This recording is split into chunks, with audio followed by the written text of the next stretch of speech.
What's up and welcome back, fellow Siege spectators and players. After weeks of ruthless competition, only 8 teams remain. They've battled through the chaos of group stage, survived the gauntlet of plans, and now stand at the doorstep of glory. The hardest fights are still ahead. I am Whiskey Glitter, your tour guide for the night, and joined with me on the desk, our fellow and happy. How are you guys doing tonight?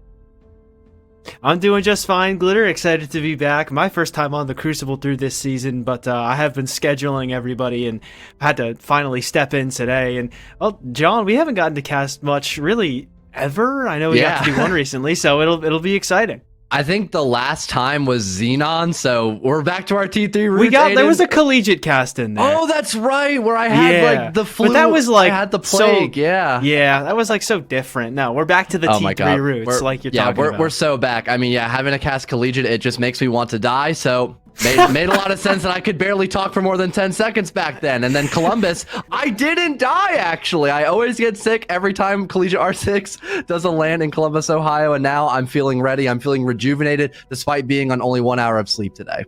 Only 1 hour. You don't even need more sleep than that. The landscape has shifted, guys. Band Codes now flies the banner of M80, bringing a whole new level of expectation to their run. Washington Wizards out of the picture, opening the door for some teams that might not otherwise have their shot. The pressure, guys, it's higher than ever. It's higher than ever. What are your guys' thoughts on what's got us here? Happy, we'll start with you.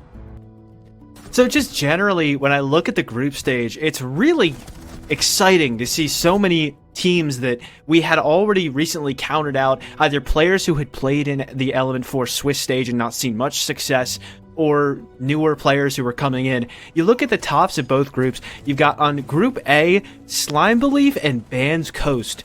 In the case of Slime Belief beating out Friendship Team, and then Bands Coast and both them and Slime Belief outplacing JJ & Co. and Up Next. These are two teams that I wouldn't have expected to do nearly that well, so really excited to see that even with a very, very recent Tier 2 tournament, things are already getting shaken up.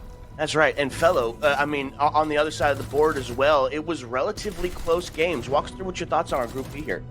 For Group B, I mean, Cruelty, them being at the top of their leaderboard, that's not too shocking, all things considered. Core falling a little bit short, but their matchup against Up Next allowed them to qualify and face off against Slime Belief for our other match of the day, I believe. Correct me if I'm wrong. And then for Outlast, that was actually the first team I got to cover for the Crucible. They were just short of making it into Element 4. They had a rematch up against Cruelty. That match looked rough. Like, just there was no way of sugarcoating it. They lost 7-2 on Skyscraper. I was like, wow, this might end up being one of the weakest teams inside of Crucible for Group B.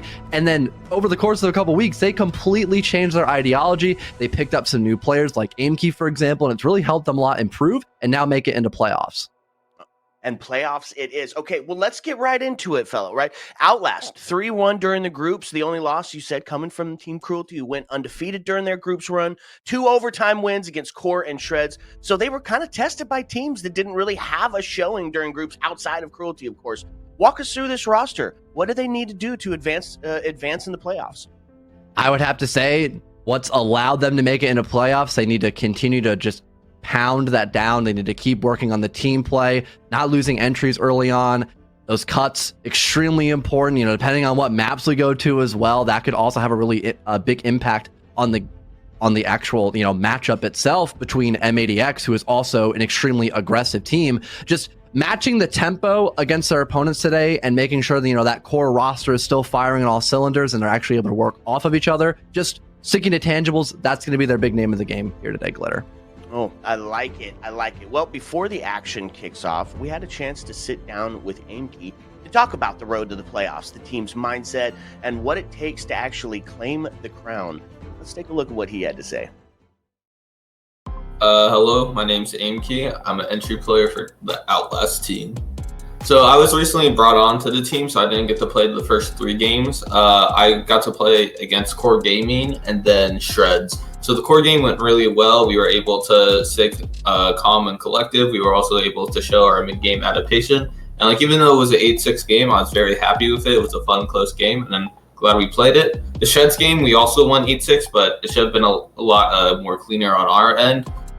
my expectations of the teams that we all just play well, have fun, communicate. I know that it's been a little roster turmoil with us recently, so we're just here to have fun, make sure we perform at the best. Because like when in doubt, the best way you can help each other is just by having good vibes. So that's like just the main thing I'm looking for of us. Because if we can keep our vibes up, then we're just gonna be able to shit on the other team. So I'm expecting us to go at least win this first game. You know, I'm hoping at least we can win one game. I mean, I think the team vibe's doing great. I mean, we had a great little practice yesterday. We're also doing a scrim before a game today. So overall, the team's looking high. We're having fun. I mean, like when you got Schmink and Teddy on the team, of course, you're going to get some ololos. So, you know, it's good vibes. Everyone looking high. Okay, calling out some of the shenanigans on the road to the playoffs here. What's your takeaway, Happy? The interview, it's kind of interesting. Yeah, no, it's nice to see Aimkey back. Love the hairdo, love the general vibe that he's got going on through things as a whole, and it's nice to see him. I know he's been bouncing around through different rosters, but he's the kind of player that's, you know, always exciting to watch. Hello, what's your takeaway? Interview was very funny. Yeah, ditto. I mean, I've been talking to Aimkey for quite a while. I remember his debut back in Element. I think it was Element 2 or Element 1. And it was always interesting picking his brain, you know, seeing what he was working to try and improve on. And it seems like he's been able to bring that energy now back into this new roster of Outlast, where they have a lot of consistent players. And it's been able, you know, to actually keep that momentum for them to make it to playoffs, pardon. Okay, so on the other side of it, Bands Coast, or now the newly named M80X. They've had a pretty Cinderella story run coming out of groups. 3-2, losing their first two, and then running through the last 3 games. They did it all in one day. They're looking really good going into playoffs here. Is today just another day at the office for this newly named M80X? I mean, given that Outlast, compared to some of the other teams that they beat, like you said, in their 3-0 day, where they played 3 games in one day and didn't lose a single one, I would say the teams they beat on that day, or at least the best of the teams they beat on that day, I would put above Outlast. And so I do think that M80 stands a really good chance. They would be considered the favorites for myself and for most people I know coming into this match. And I think it's just generally really awesome to see how well they've been incorporating feedback they've been getting from their coach. They added Rice to try and clean up the comms. I've been following this team through Fett's YouTube videos, and it's been nice to see them literally incorporating the feedback he gives them. He'll give them like a 2 or 3 pointers, and then a couple days later, what do you know, M80 look way better, or M80X rather, look way better at those exact things. So that's been really cool. It's just been so fun to follow this team through this group stage. Yeah, absolutely. The adaptation coming out of them. I mean, it was a difficult first loss, looking good on the second loss, and then just slammed through it. Well, you know, we had to ask the other side what's going on tonight, how they felt. And kind of let them talk about their new name change. So let's let Aiden tell us what got them here today. Yo, M80X here. I played for M80, and I'm entry IGL.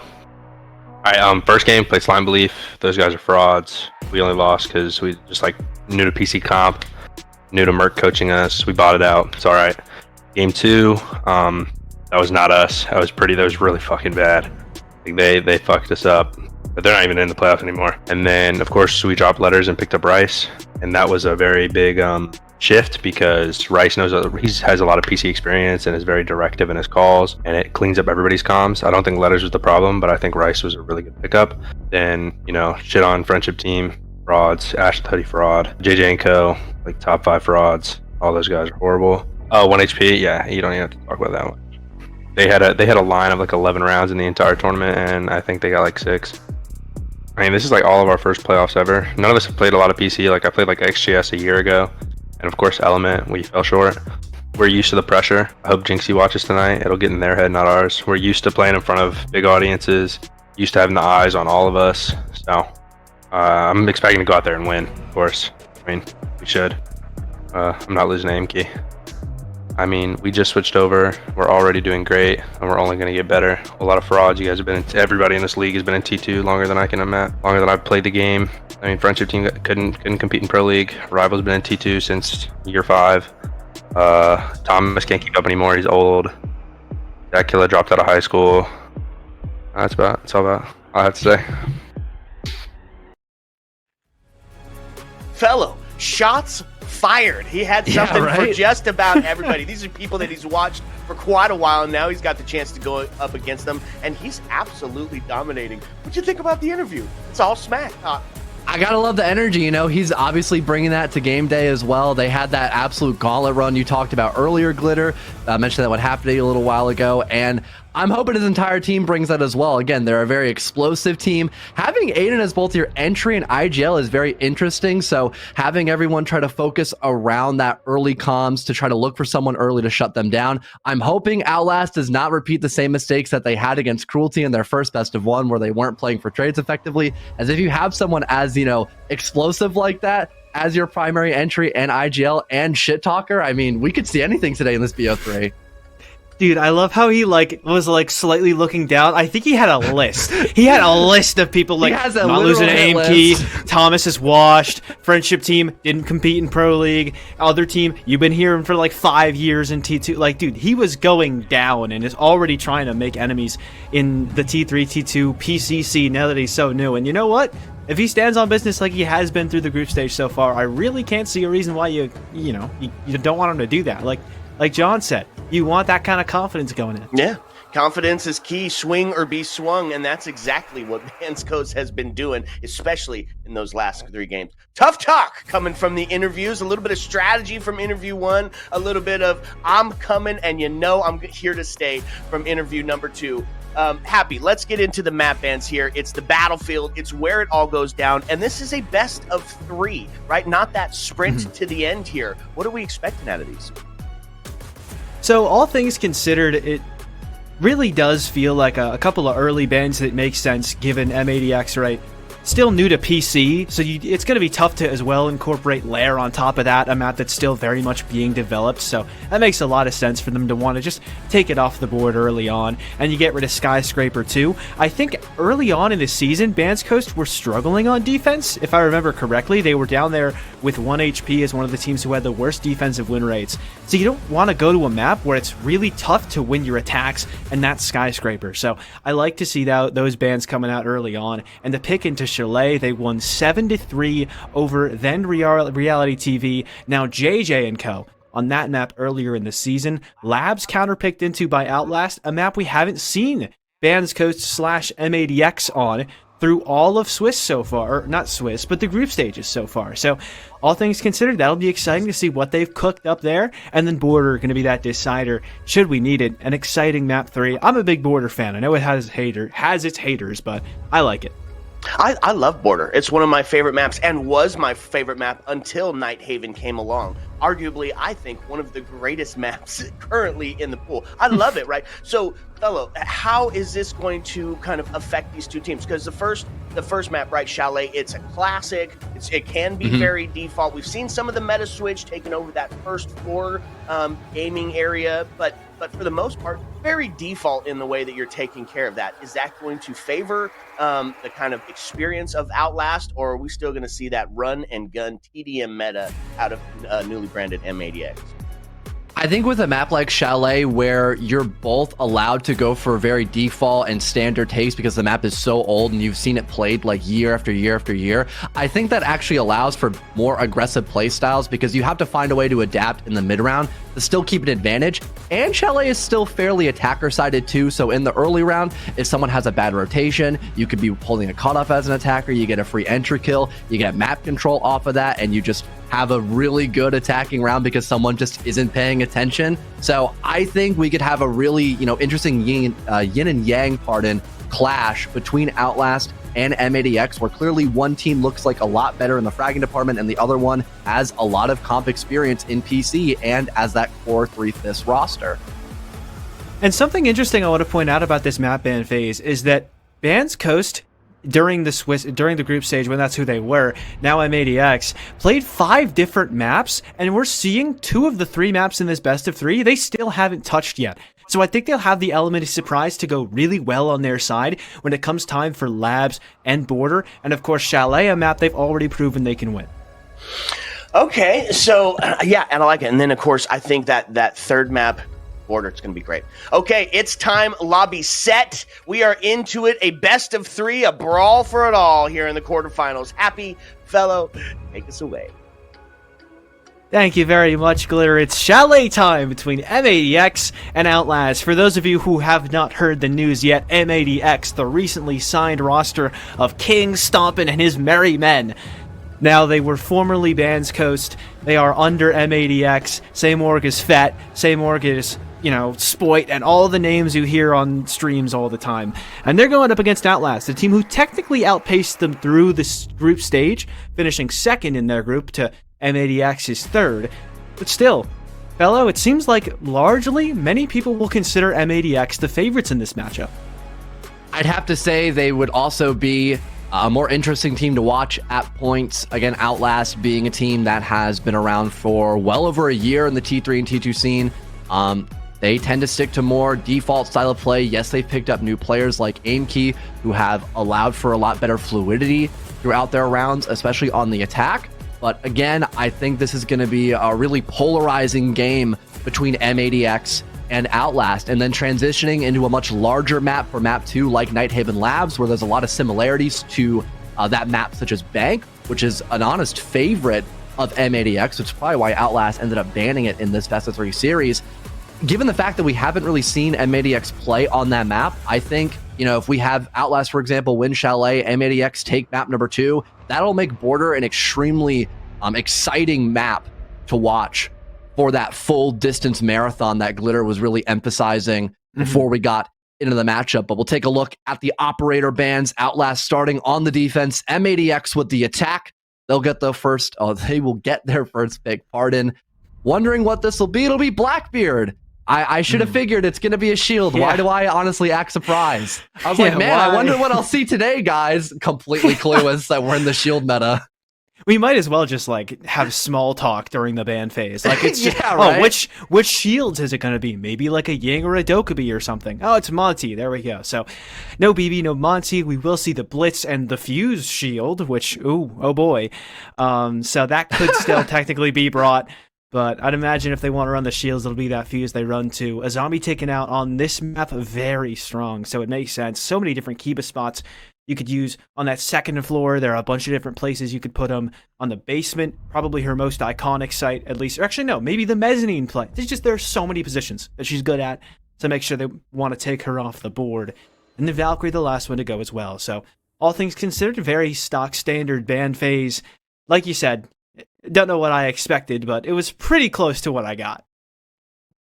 Like you mentioned, that does still leave Blitz on the board. For a bomb site like Dining Room and Kitchen, you can occasionally see a Blitz rush to help clear out the solar position, or just to hit the bomb site pretty fast. Again, with this map being really attacker favored and having a lot of external angles that are effective as a cutoff angle, you can just try to cut corners and go fast if you're able to spot a gap in the bomb site. Now, for M80X's comp, doesn't really look like they're going for something that aggressive. They've got plenty of flank watch intel as well with the IQ, Dokkaebi, even Grim as well. They have a lot of utility to help clear out solar, but there it is. There's the Blitz play. I was talking about the Sens being repicked as well. This is going to be a fast solar take, it seems, for M80X using all this utility they have to clear out solar and Blitz as the spearhead to challenge that one-for-one gunfight and hoping they can have these cutoff angles to stop trades. They actually switch it up again, though. Damn it! And so, thanks, hell, man. You were so excited. You had the read, bro. You know exactly what they were gonna do. Okay, man. For context, I've had a lot of free time recently, and this, besides being a degenerate looking at PC parts, I've also been able to coach a collegiate team, and that's a strat that I really love them to do because it does enable early one-for-one gunfights and potential site control. But they're not gonna go for that, obviously, as they switch it last second. Sorry to cut you off, Aiden, but Aimkey. Entry of Outlast, he does get that first pick, and that's one of your primary util ops now off the board of Vic Bands. No, you never worry about cutting me off, my man. You're always good. Like I always, it's like you're the color guy, so the early round, I'll let you cook. I don't really care. I don't know much to say. I'm just silly PvP guy. I just shout loudly and say people's names. But 45 seconds in, like you said, the early peak, Vic Band's down, and so you lose some more Grim util. That's going to make it a lot harder to flush people out of positions. And so Outlast, the kind of team that likes to hold steadfast in their spots and just play to wait the other team out. And so that is a big loss of util, because other than that, maybe the IQ or not the IQ, the Dokkaebi for some info off the calls and flashbangs could be something to work with to try and push people out. But for now, I wouldn't be surprised if we just see in 45 seconds to a minute where Outlast are sitting pretty much where they are and not really giving much up. They've got this horizontal angle to worry about. Logi Bomb going off as well, and here's the util clear. Teddy forcing back a forward aggressive shield, maybe forcing M80 to commit to this push in through Piano or M80X. I'm sure we're going to make that mistake countless times tonight, Aiden. But like you mentioned, Outlast, they've got the man advantage, and they've tripled it from Dami's heroics. That's 2 on the Fenrir up above, and M80X's chances of winning this round have dwindled to almost 0 as they forfeit case control, and Stompin is now 1 HP with Rice across the map on the solar rappel. Oh, nice shot from Teddy, though. And with Dami down, it's only effectively a one-man advantage. I don't think they're going to be able to get Dami back up. And Schmink doesn't even want to bother trying. He'll duck back down to Solar. They want to catch him on this rotate back. And Stompin just waiting for it. But he's going to actually stay inside of Solar and actually drop all the way down. He knows they're going to watch him from upstairs. And so as Stompin rounds the corner, he'll get a finish. That kill credited, I believe, to somebody else, but it doesn't matter. They've got 35 seconds, really, to work their way forward. They want to get some droning in just before to make sure they know what they're walking into. But Stompin going to start walking down Solar. And he's the guy that everybody knows on this squad. Can you step up and set the tone for later on? AMP round the corner. Not quite able to find the kill. Rice drops into Kitchen, and he's suddenly in the thick of it. Nice kill for Stompin, but his teammate has died. 15 seconds for a 1 versus 2, perhaps. Case on the ground as well, and Zonky and Schmick are playing this so smart, so far away. Nice shot, Stompin, but I just don't think he has the time. Schmick's in the basement hole, a Goo-Mine in his way, and Stompin's not looking the right direction at all. Just around the corner, so close, but it's still round number 1 to Outlast. Again, setting the tempo, that was the big picture I was trying to highlight here for Outlast versus a team like M80X, where they can bring back rounds like that. They had a 2 versus 4, almost 1v4 position, Aiden, and because Rice had the solar cutoff and Dami, that was able to eliminate Dami, and then Stompin walked in, winning 2 separate 1-for-1 gunfights. It all of a sudden became winnable there for M80 if it weren't for the immediate 3 kills Outlast had already found on their defense. And, that begs the question for Outlast, when you're in a position like that, do you try to fall back off the roam? Do you try to play aggro and still keep that contention on the top floor?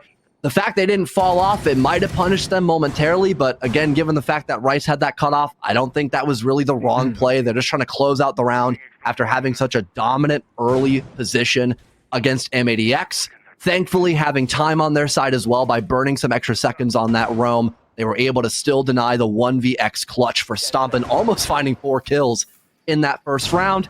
Now they'll get the luxury of going down into the basement, one of the most favored bomb sites in the game currently. I would say almost every single bomb site on this map is pretty viable, Aiden. Oh, yeah. Besides maybe like Master, but you could still kind of just wing it 9 times out of 10 if you really want to go there. Oh, yeah, for sure. I think this is one of those awesome maps where it doesn't feel like you ever know what's coming next. You can't ever reasonably say, like, it's not like Clubhouse where you get into it, it's like, all right, they're probably going basement first. We could relatively safely assume something like that, or a bank basement first, maybe second floor on either of those, but still. This map, you're never really sure. So now into the basement, M80X do seem pretty prepared for it, but they have brought back the Blitz this time. Along with that, the Ram, and a lot of util that seems to be more indicative of a slow take where they're going to spend a lot of time taking the whole map, and really only a couple of players are outside of the basement right now trying to contest them in that map control. Big highlight here is Aiden on the Blitz, looking to be that main spearhead once again to initially clear out this roam, force back any isolated defenders who are looking for a free gunfight. They spot the shield and they go, I got to back up, I got to give this guy some respect, as I don't have a teammate here to back me up in a 2 versus 1. They've cleared out the entirety of this realm besides Aimkey in about a minute. That's pretty damn impressive considering how large Chalet can be if you have an entire defensive unit playing up above. But now they're already looking to poke and prod into the basement floor bomb site. They're looking to get these cutoff angles down the long garage hallway. They've got the Ace of Franklin trying to work his way in through Chench to clear out this shield. They don't have any grenades to do that, but again, Aiden on the Blitz, if he can close that gap with the help of some flashes or a Selma charge to break the shield, I can imagine that could be the potential of winning that fight. And it's not Warden playing there. It's the smoke of Dami, who's already began to use his utility at the minute 15 mark. Yeah, Outlast have given up all this control to M80. They have the dining hatch so they won't get hit from upstairs, and they have the control over Big Garage.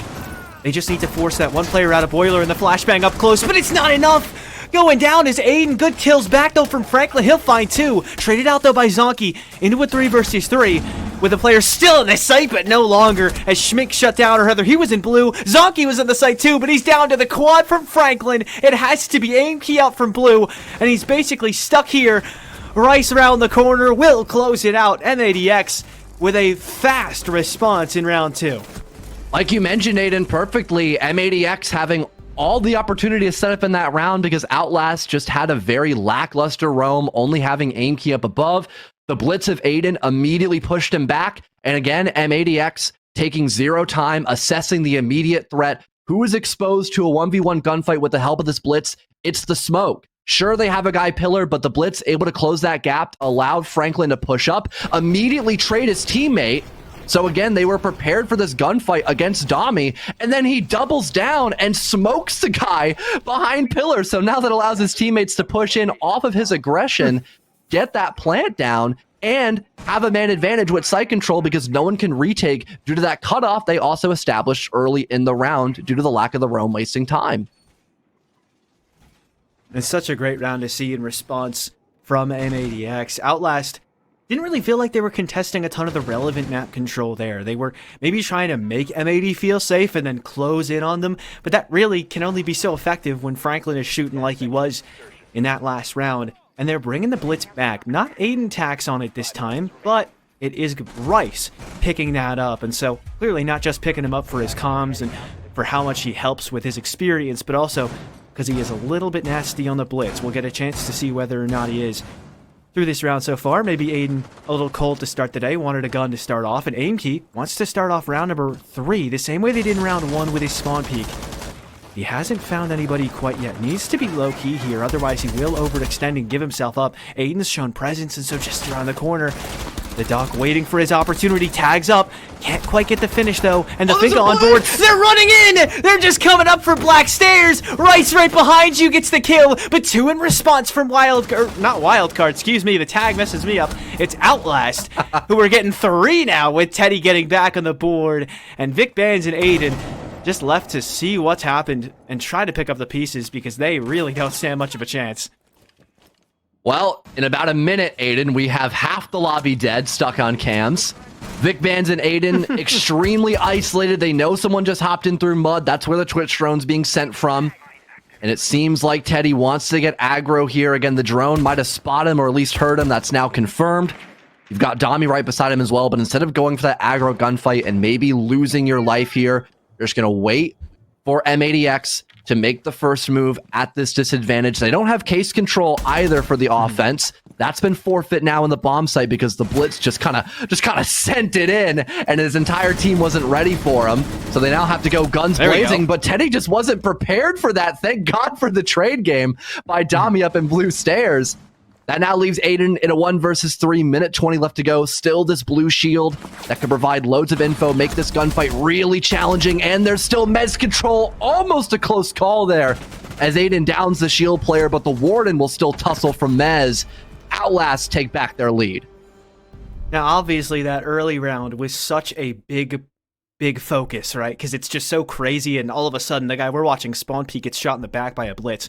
But what I'm thinking about after that last round and looking forward to in future rounds is how well Outlast played that man advantage. You mentioned it. The instant that player came out from Mudroom and got a kill under the Frost, there was a trade-in from Dami. It was instant.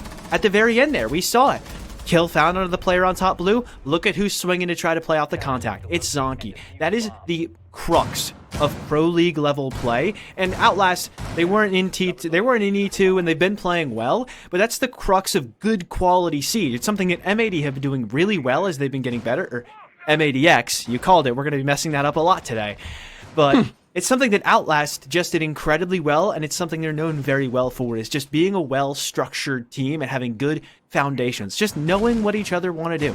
And so that advantage played so well. M80X clearly aren't going to be able to give up many opening deaths, because Outlast clearly very comfortable out of that advantage. Yeah, honestly, we could probably just pretend that Outlast is wildcard, M80X is M80, and no one really bat an eye. I'm sure Chad would call us dumb, but I think Guys, it'd be really Pro funny League. for the bit. Pro League, guys. Oh Stop and my made Pro God. League, guys. No Stop way. and playing Pro League. Stomping officially in Pro League? Let's go. Fet's reaction on Crucible stream. I'm turning on notifications for that one because this man always whips out the best content. Love my man Fet. Avid Crow Court enjoyer such as I. We've got a much more aggressive lineup, which, you know, shocking. M80, they've been nothing but aggressive in this game, but their operators here really scream. They want to go fast, use this utility to make space, be an active threat, and try to play for that post plant. I don't even know if they're going to really even try to focus much on the top floor. Oh my God, crazy aim key run out. Are you kidding me? Lion is now dead. This guy's going to type in something in chat. Yeah, there it is. Oh my gosh. I thought it'd be a question mark, but this guy is really digging his nails into this dude's skin. Opening once again for Outlast. Lion gone. A lot of info now off the board, but still anything could happen. It's been only a minute. And it looks to me like Outlast, specifically Aimkey, have made it their goal to get in the face of M80X and throw them off. Because it's a team who has been, no doubt, getting way better at their fundamentals, but they're still learning in a way. They're only just now getting better and better. Dobby's able to get another one. Zonky with a third for the team on the round. And M80X just feel clueless. It's just Franklin and Aiden left again trying to pick up the pieces. Yes, for Aiden can get one, but that's just more info you've given to the other members of Outlast that they can use to try to trade off of. A little too late to get trade credit now. Zonky around the corner, trucking a C4 out, but he'll get caught. But he does manage to pop it just in time. Aiden tacks down. 1 versus 4 for Franklin. And I just don't know if he has it in him. Audio cue will be heard as he's broken open that window. He wants to jump in for it, but that fight will not be given to him. Outstanding round for Outlast yet again. It seems like Outlast have cracked the code. They look for someone who is in an isolated position early in the round. They want to get that opening entry, and that will shut down the tempo for M80X. They slow down quite a lot, and in that round they did seem a little like confused as to where they should try to like kickstart that attack. You know, you've got these Candelas, you've got the Capitao asphyxiating bolts and the smoke bolts. Yeah, none of that utility is really being used to help you get in the building to clear out those power spots like solar or the top floor positions by, you know, like owl or bathroom, even closet, for that extension up above the Outlast we're going for. And instead of, you know, having someone all the way across the map by library to get a crazy alert going, you know, just having everybody off the rip, just play for the win con of your utility to clear out those initial power positions and just flood the bomb site.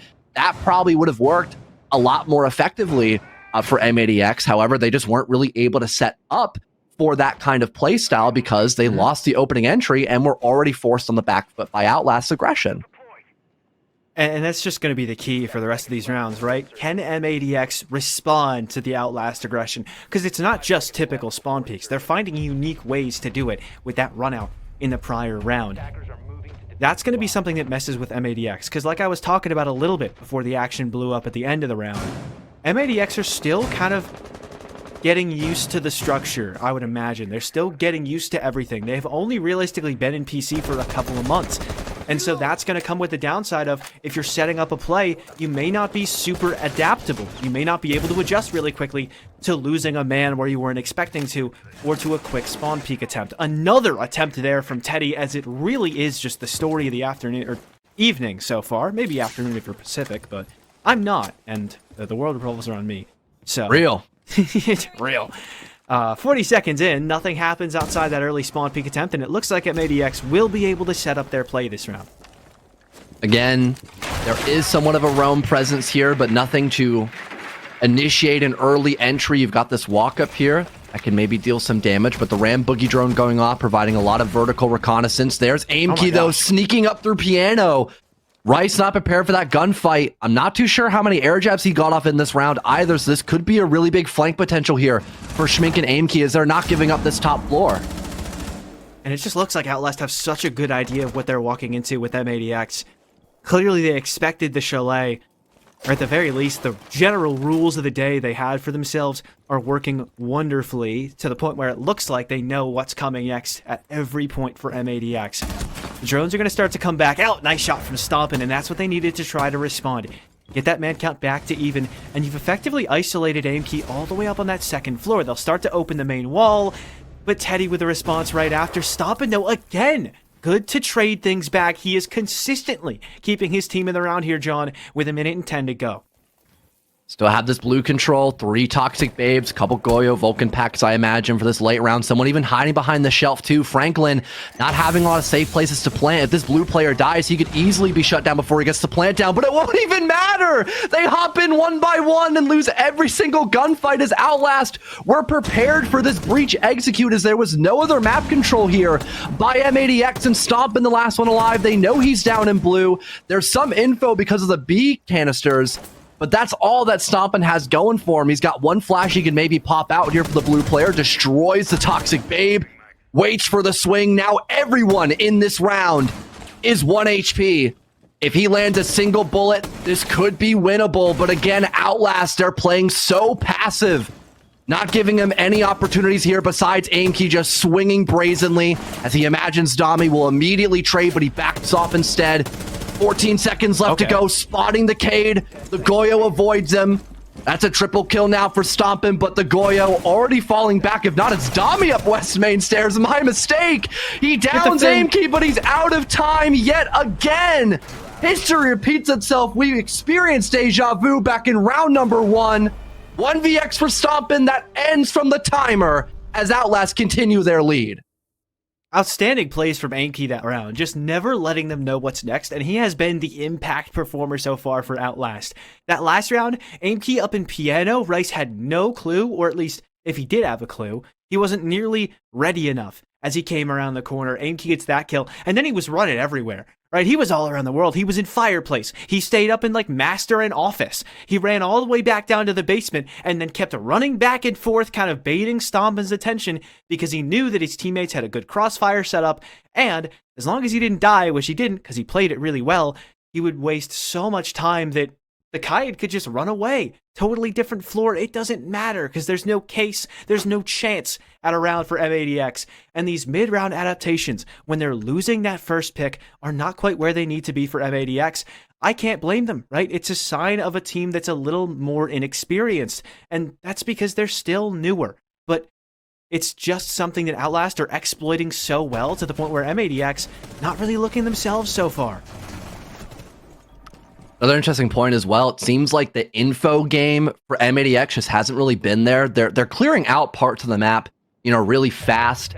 Kind of their default positions, talking throughout the prep phase. Where do we want to start our attack? How is that going to transition us into an execute into the bomb site, right? They get some top floor control. They get some vert established as well. They can clear out some of the bomb site because of that and then start to diverge from both the main breach by Snowmobile going down blue. That makes sense, right? Typical chalet attack for basement, but they don't have any info for someone who's hiding in Office, so they get double teamed by Schmink, and I think it was either like Zonky or Teddy in that round playing up above. Actually, no, it was AimKey on Goyo, my bad. AimKey, yeah, it was, yeah. And because he got the entry again. This guy has found 3 out of 1 entries in just the first half, and they've been from aggressive plays like that. Not having the intel to acknowledge that kind of ratty play style Outlast is just throwing at M80X, it's costing them not only a lot of map control and bodies, but just rounds, clearly, because we have a 4-to-1 split on one of the more attacker-sided maps in Siege currently. Yeah, it's like I was talking about. AimKey with those consistent impact frags early on. We'll see if anybody could make it happen again here in round number 6. It's 4 players starting on the second floor, though. That tells me that they're expecting M80X to try to go for a push in through that second floor first, and they want to meet them at the rim as soon as physically possible. The reinforcement on the garage, so you can't actually take underneath without at least investing some util. And so, that's just going to make it all the more likely that M80X have to attack the second floor first. But instead, Stompin' going to try to combat the roamer in kitchen. Good info game here, like you were talking about. Clearly, that's an emphasis of their own. And Dami's going to die first to Vic Ban. So M80X, for the first time in what feels like a while, start the round off on the right foot. Those Fenrir mines, not being fully disabled, but you cannot change them from their current spots. As now the Fenrir is the one to die. Not a bad opening kill whatsoever for M80X. And they've cleared out a good majority of this top floor presence besides there being 1 defender left. by Mezzanine. There is someone actually hiding in library. I guess I'll shut up. I need to look at the actual callouts here because I'm like, I see one guy in the highlight. Clearly they've fallen off the top floor. No, that's not the case. No. Their initial roamer died. That's about it. M80X have now detected that. So they'll begin to try to work off of some of this map control, get their utility out to break this top blue shield. Then they can maybe use the Capital bolts to both again flush out blue, maybe push away Mez. They don't have a lot of grenades here, but other than that, they have lots of flashes to make space. And unlike the last couple of rounds here for Outlast, they don't have a Warden to really face off against. And Outlast not often in this position where they need to try and fight back after being a man down. So it's interesting to see how they try and combat this situation. Aimkey almost killed. He may need to fall back down that library hatch to try and get away safely. The blue stairs presence dealt with. Stompin walks in and has his way with Teddy. A good kill for Aiden as well as another from Aimkey, but it's just not quite enough to respond as Outlast still down 2. And Aimkey gonna need a whole lot more than just one impactful frag this round to bring things back. 35 seconds and M80X have time to prepare, but Vic Bands with a little bit of a peek around the corner into the follow-up swing will take down Aimkey. 1 versus 4 for Schmink. He's trying as he might to isolate a first fight, and he does manage one, but from this side, it's Aiden Tax coming through to close it. M80X who respond, and at the very least, they salvage that half to 2-4. It definitely begs the question, should the timeout should have been called earlier, perhaps, there for M80X. Yes, they get a great reset round, but it's still 2-4. They're going to have to play lights out on their defense if they want to take their opponent's map pick. So it'll be interesting to see if that timeout really pans out well for them, But for M80X, again, spotting out a roamer who's just a bit too aggressive. They shut down Dami early. They then all begin to push their way in from the office side of the map. Everybody has their role established. Flores for the blue shield. Capital to follow up. They've got a lot of pressure over by offices. I think even a guy over by the office balcony as well to maybe hop in off of some of those flashes. They all just flood together. So with that man advantage, they can consistently play for trades and not allow Outlast to do any kind of shenanigans as they try to fight back and stabilize to make it that 5-1 split. But now they're the ones on the attack. They can once again try to set the tempo for themselves, but now it's a lot more common to do that as, sure, we saw Outlast run out like almost 9 times out of 10 on their first half, but typically you're the one who is forced to start and take initiative on those first gunfights for the offense.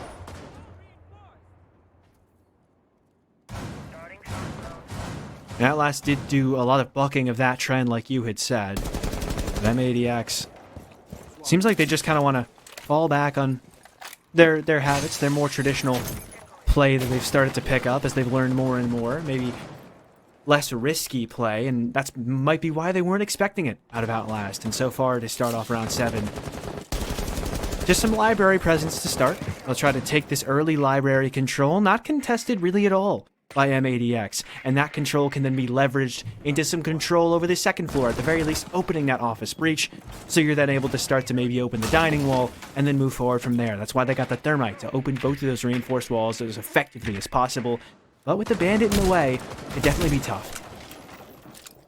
Interesting op choice here of the Scopos. I feel like you rarely see that on Chalet. It's a little more of a condensed map, but the idea is that, being a primary roamer, if you get flushed out and you're not playing a fall-off point, you can just push away, go onto a new drone, a new body, and have a get-out-of-jail-free card, have a second life in the round, or go for a crazy flank if they don't detect your other character's location.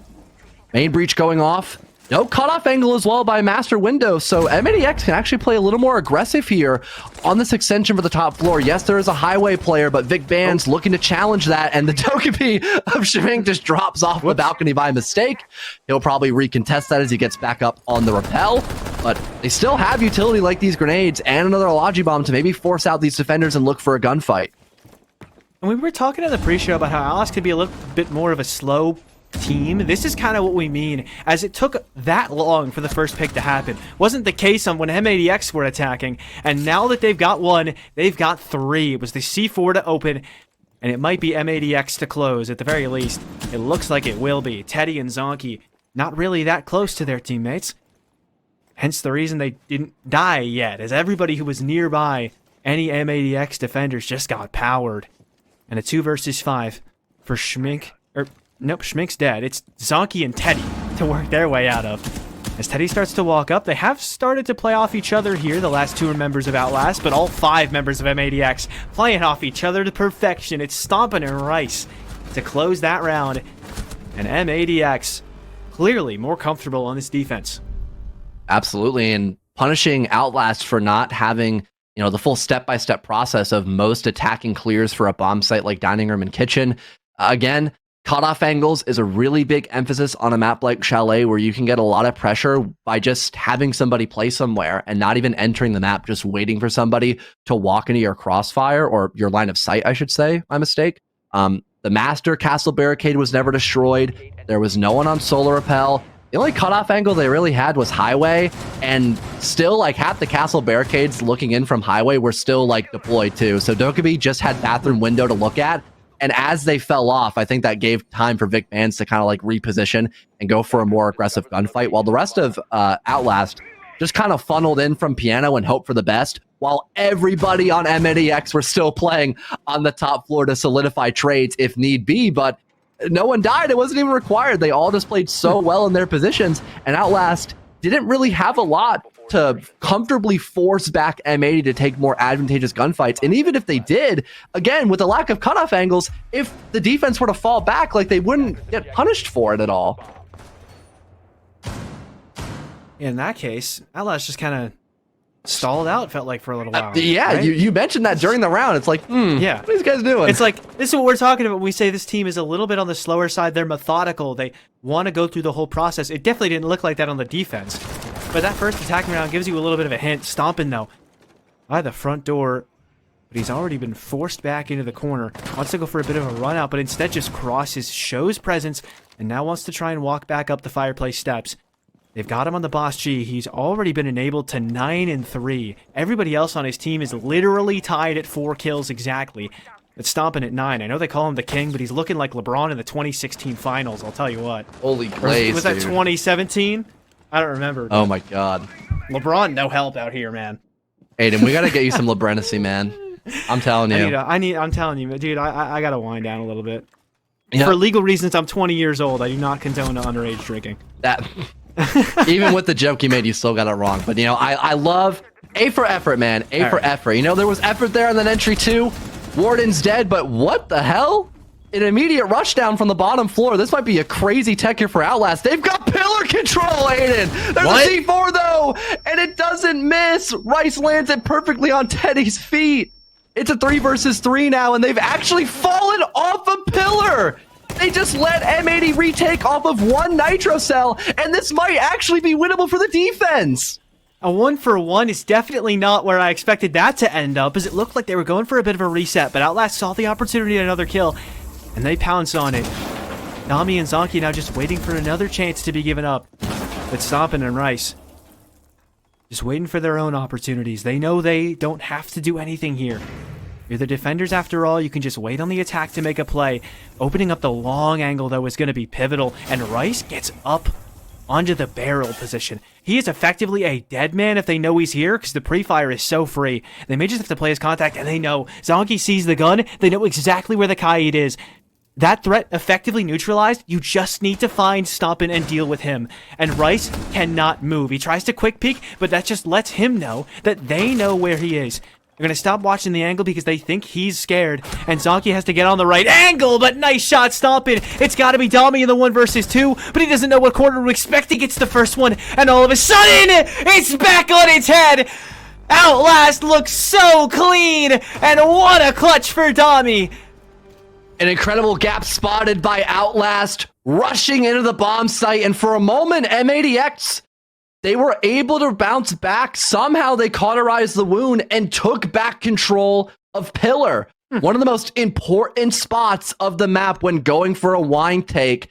However, with Outlast also being given the opportunity to reset in that 2v2, they gathered info, realizing where both the Vigil and Cade were in that round, and did a great job playing off of each other to win in basically a 2 versus 1, isolating both the Cade and the Vigil. It was a nasty shot landed by Stompin', but Dami again having info where the Cade was, and most likely assuming that the Vigil would swing right after the trade. He was able to win both gunfights, keeping Outlast in the lead. Now they're 1 round away from map point. We'll be going not back over to Bar, but for the first time in this second half, we'll see Bar in play for M80X with, I'd say, a somewhat normal looking lineup. They've got Fenrir maybe to help with the roam or just slow down the initial, utility clear, as you won't be able to push past that main choke point of, piano, for example, or like the office balcony. You've got the mirror windows, my magnets for the top floor. There is still a shield as well for Stompin', which they'll put over by top blue. So everything seems pretty normal so far. And maybe they're actually going to use the Fenrir mines to prolong this office take, and maybe Aiden's going to play a little more aggro here since he has the barricade already open and pops a Dreadnought mine outside the beam close to that double window. Stan called for a rehost and Teddy said no. I can't believe my man just got sunned like that. Like, that's my goat, Stan, but I can't believe he just let that happen to him. Like, that's crazy. I would have stood on business, man. Yeah, nope, we're rehosting. Nope. You guys wanted to make everything difficult. We're gonna rehost, and just the whole tirade. But Outlast able to finally get something back, as if M80 had gotten that round back, we're back to even, and all of a sudden, M80X looked great. They're back on a heater, and it was close, but just showing that they know what to do when the times get tough, and that's still that consistent problem of M80X having trouble adapting. They showed it in the first half when someone died and they weren't expecting it, earlier than they were expecting it. They didn't know what to do. And that round, they're getting rushed. They don't know how to adapt quickly. Dami, they're able to catch out Vic Bands. And there it is, an isolated member of M80X, perhaps falling back on old bad habits. Franklin's even down now too. This is a very rough start. Not too sure if you can get res. They've opened up the stock wall. Dami with the confirmation here. And now the hunt is on. Rice looking for someone playing down below in the basement to maybe find a trade. Slow down Outlast's just onslaught of an attack as they've got 1:20 to go. And a true player man advantage. And they still have plenty of time to gather info. Those Logi bombs going off, creating a lot of info here for Outlast without wasting time. Sticking on their drones. Brim canister goes off in stock as well to clear out one of the most common power spots of the bomb site. And they just barrel in to stick this plant down, Aiden. And with nobody in stock, they could just watch this one doorway. Rice somehow able to get the kill around the corner, and Stompin' gets one. Wait a minute, it's a 2 versus 2. I don't know how Outlast let this get so close again for M80X. Aim key on the hatch needs to do something, but at that range, the SMG-12 is not your friend. And Aim key now needs to try and work his way back towards Teddy. Other side of the bar is where Teddy spots one. That's Aiden, but the walk up and stuff not going to be expected. And what a shot! It is Aiden ready for it. And another kill at a Teddy, all at once. M80X get a win. I am so starstruck. M80X came back from the 5v3 disadvantage almost post-plan. Yeah, I would take a timeout too.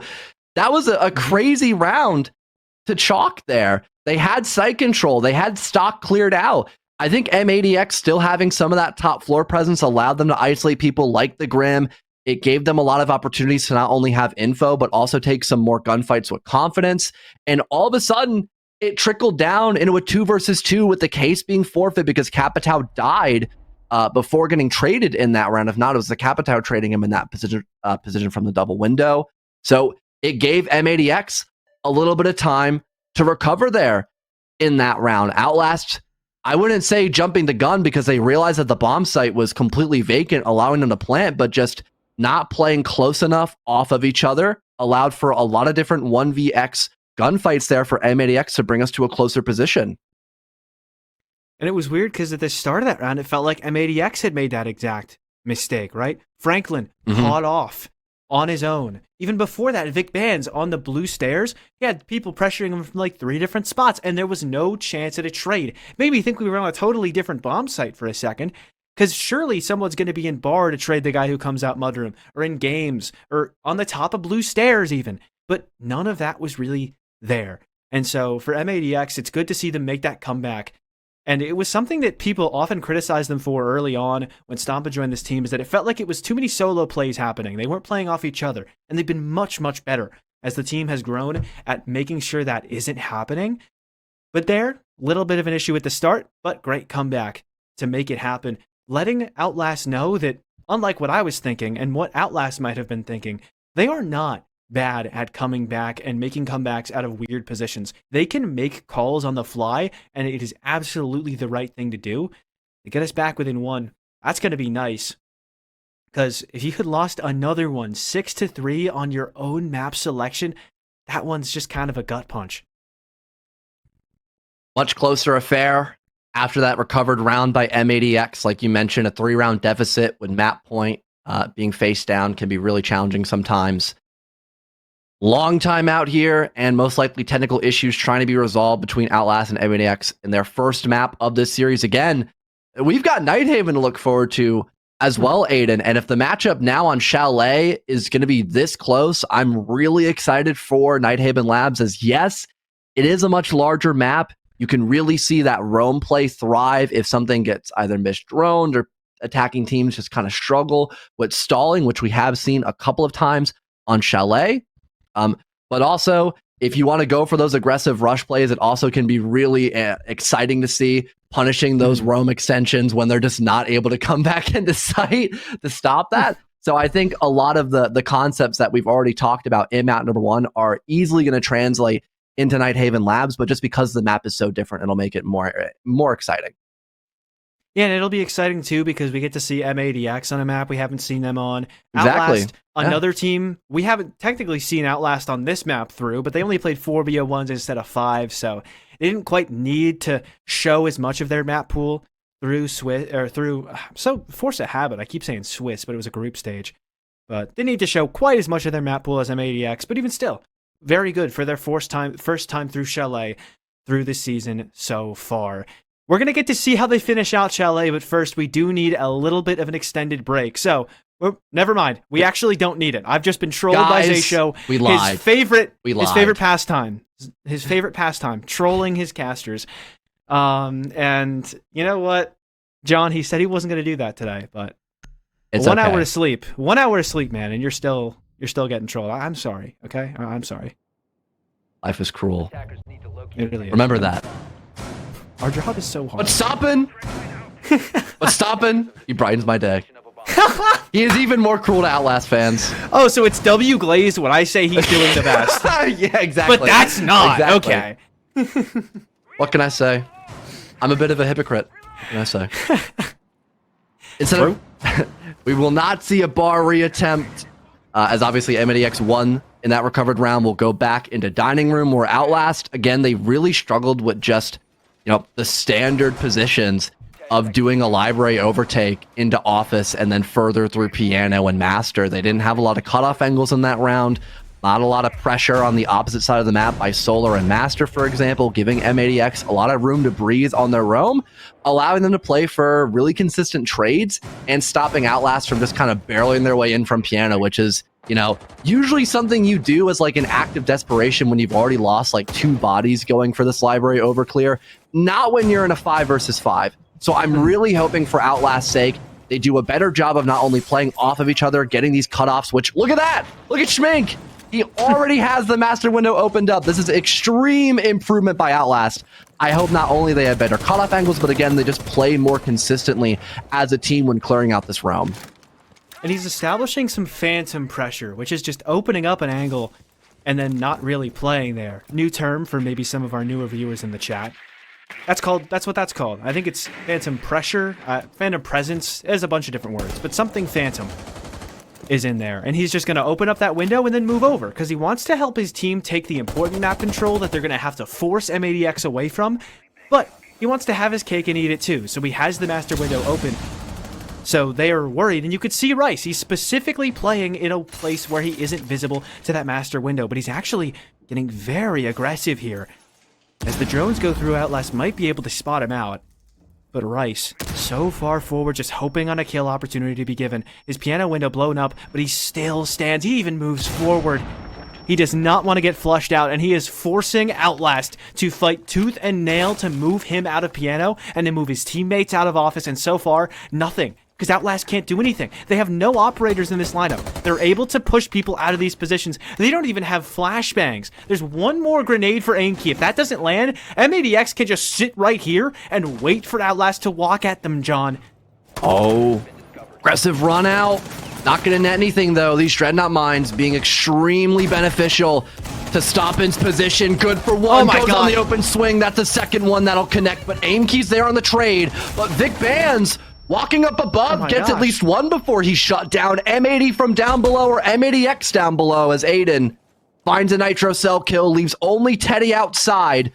With 40 seconds left, he'll go up above to recover that diffuser. But the rest of M80X have now fallen off this roam. They're playing down below, off these mirror windows, and now they've got info that Teddy's above because of the fear mine. They have that information with the case back in hand at least. M80X can't just play this the way Outlast often did, where one player just runs away, but they're still going to try to. Someone was in the basement, but it's not Franklin. He's still in trophy, and he's ready to shoot as soon as the hatch is dropped. Vector will close out that round, and M80X tie us back up at 5. You know, and typically, for most rounds, we highlight the info game primarily for the attack. You know, you see a lot of op bands like Valkyrie, for example, and a lot of people not cycling through on those default cams from time to time to get that information. But M80X utilizing, you know, the fear mines, having a lot of spots, focusing primarily on the piano side of the map, they're able to calm over to their teammates like Stompin, who can try to go aggressive for a gunfight. It nets them 2 separate kills, and the rest of M80X are still prepared to challenge over by that side of the map. And with there being info that they've now recaptured offices for the attack, M80X can play down below at Nitro Cells and bring back the man advantage. Now Teddy is forced to go back up above, recover that diffuser, and again, we talk about the info game for M80X. Once again, it gives them the position of Teddy because of that Dreadnought mine that was still left active through Piano. That never got destroyed. A nade was never thrown by Finka. A Brava drone was never used to hack it. Like, nothing ever came of the first line of defense for M80X. So it definitely begs the question for Outlast, you know, if we see that bomb site again, you know, will they try to go for the exact same library overtake, or will they try something new? That's got to be the big question here for Outlast, is just their ability to adapt in this game. It feels like they've just not been able to do that against M80X. You know, both teams kind of facing the same problem, where if they lose that initial entry, their tempo just comes down to a grinding halt, and they're kind of forced to just, you know, suck it up and go for their plan A, while they just don't have the right tools to do that. And Outlast, unfortunately, you said early in that round that they were getting off to a better start, but the same exact thing happened. I mean, you're staring at a setup, you're staring through a breached wall, just like, okay, what gives? When are they gonna swing us? What are we gonna do? Because otherwise, like, they didn't have anything, right? So they just can't make any progress. So Outlast are gonna walk into this round with a Capital, a notable upgrade. Although now that I've said it, he'll probably swap.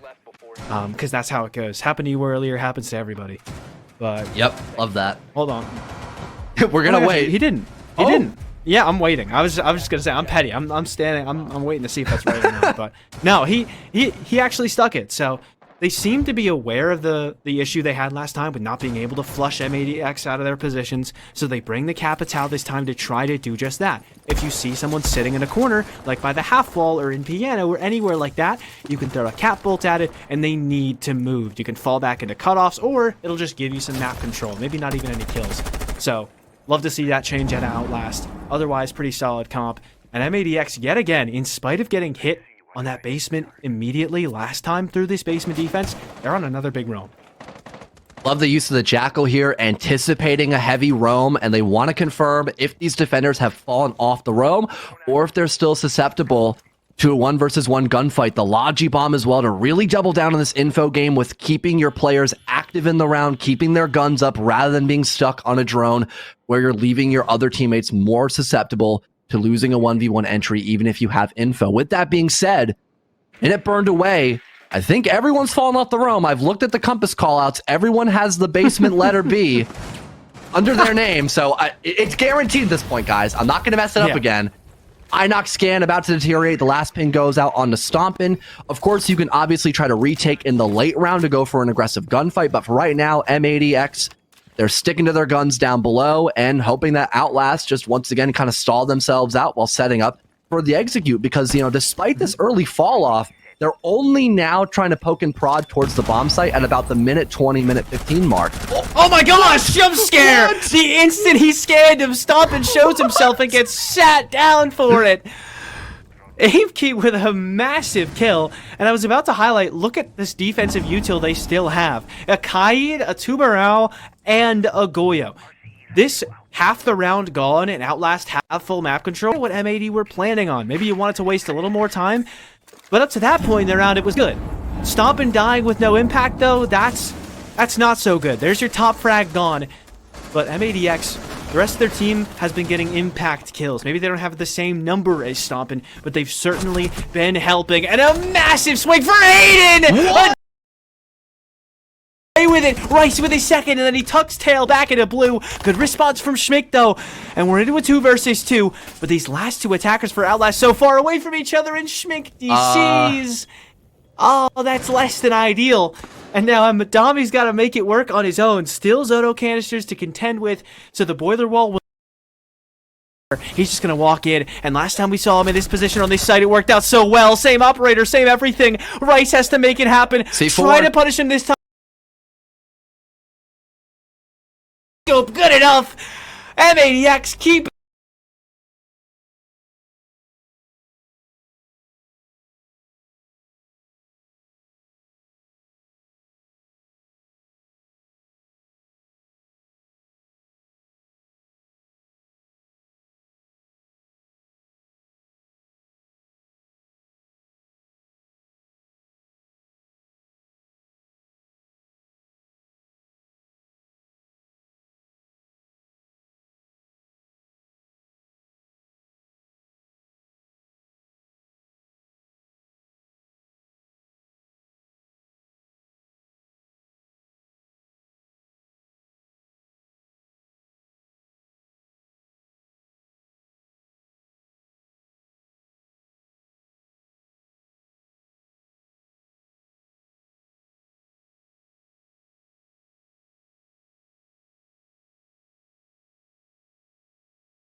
Didn't mean to leave you guys waiting for so long, but we're back. It's M80X in their debut match under the new organization as the Academy roster on a 6-5 match point over Outlast in the quarterfinals of the Crucible. Had to make sure we were all on the same page there.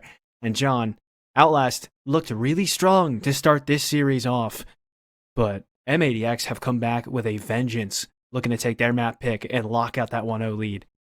Yep, this is the first time in this series where Outlast have lost their lead and have been at the disadvantage. We've had a couple moments where it's been tied between M80X and Outlast on map 1, but not to the point where Outlast have been at the disadvantage. It was round 1 they kick-started this map off with as a success.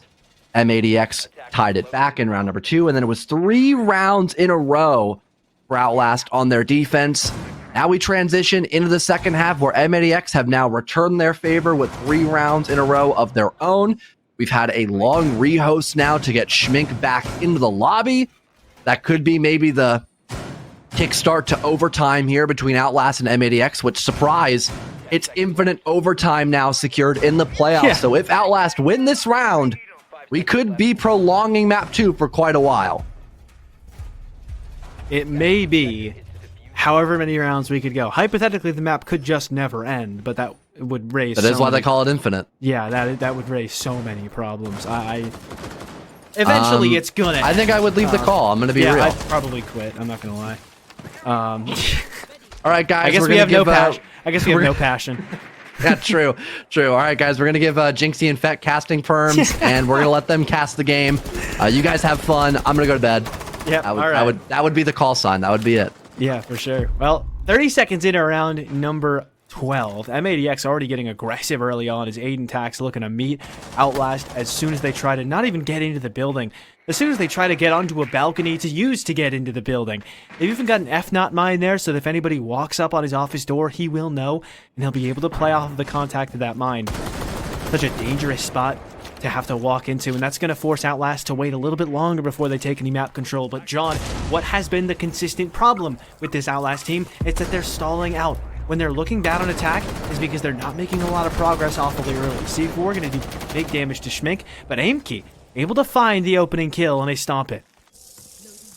Good start here for Outlast. Hoping to keep that momentum in their favor, not stalling like they have in previous rounds. That's the Warden dead too, with this Ying on the board with all 4 Candelas and multiple smoke sets from both Teddy and Dami. This could lead to a pretty good potential of getting this plant down with the help of those smokes and Yings as coverage to make space. And with that man advantage, the trade potential is certainly there. The Ying Candela's clearing out this top floor. Beautiful shot by Dami through the open hatch.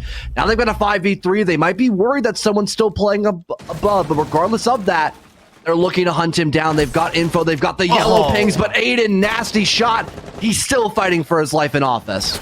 And he's got the Fender in mind to play off of Vic Bands with another one. He knows that other players in VIP too, and so we could maybe swing on a Schmink if Schmink doesn't want that smoke. Dami with a good kill into Franklin gets it back to advantage for Outlast.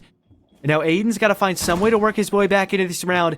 Vic Bands to work his way back into this site. Needs to be ready for the stock player, but he's not. There's a player right around the corner, but he has no idea they're that far forward.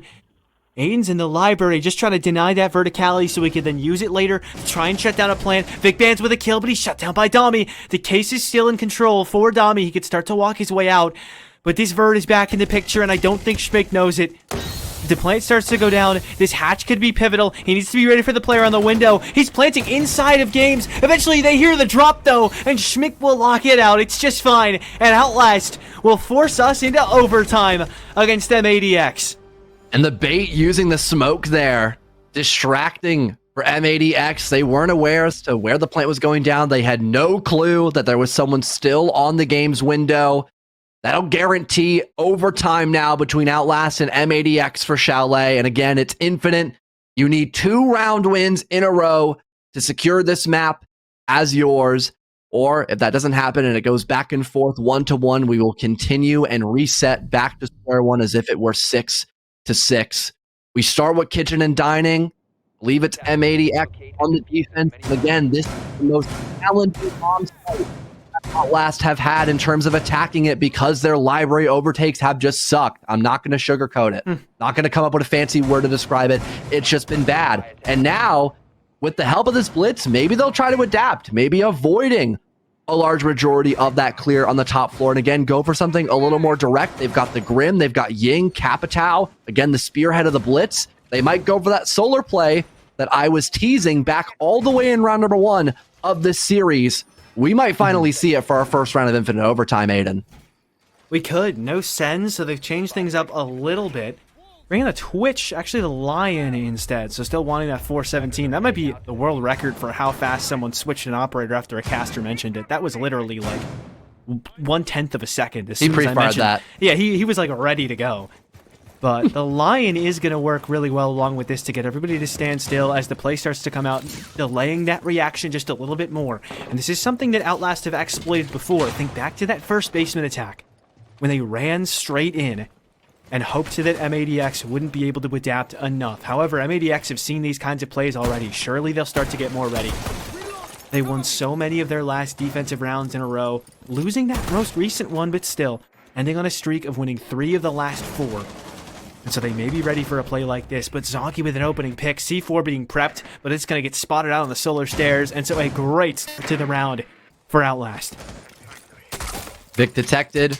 Rim canister going off. There's the C4 to maybe force back the offense, but aim key, a sliver of health survives. There's the cut, but Zonky wasn't prepared for it. Vic fans almost punishes, but here's the nade to follow up. White indicator, it rolls past him. He keeps this contention point and walks up solar, maybe hearing a repel, but it's not going to be a hop in just yet. They know about this player in solar. They've got him basically trapped, but with Outlast not feeling comfortable hopping in to contest him, they readjust, they rotate across the map, and now look to use this blitz to clear out the roam.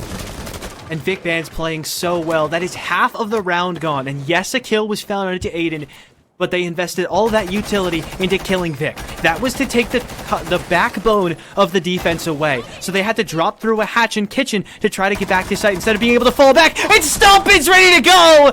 He gets 2! Somehow a response from Schmick right after, so at least they traded. But this round is quickly falling apart for Outlast.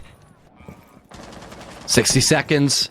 Reset point for Outlast. They still have this blitz alive. Still 2 lion calls and smokes. Plenty of them.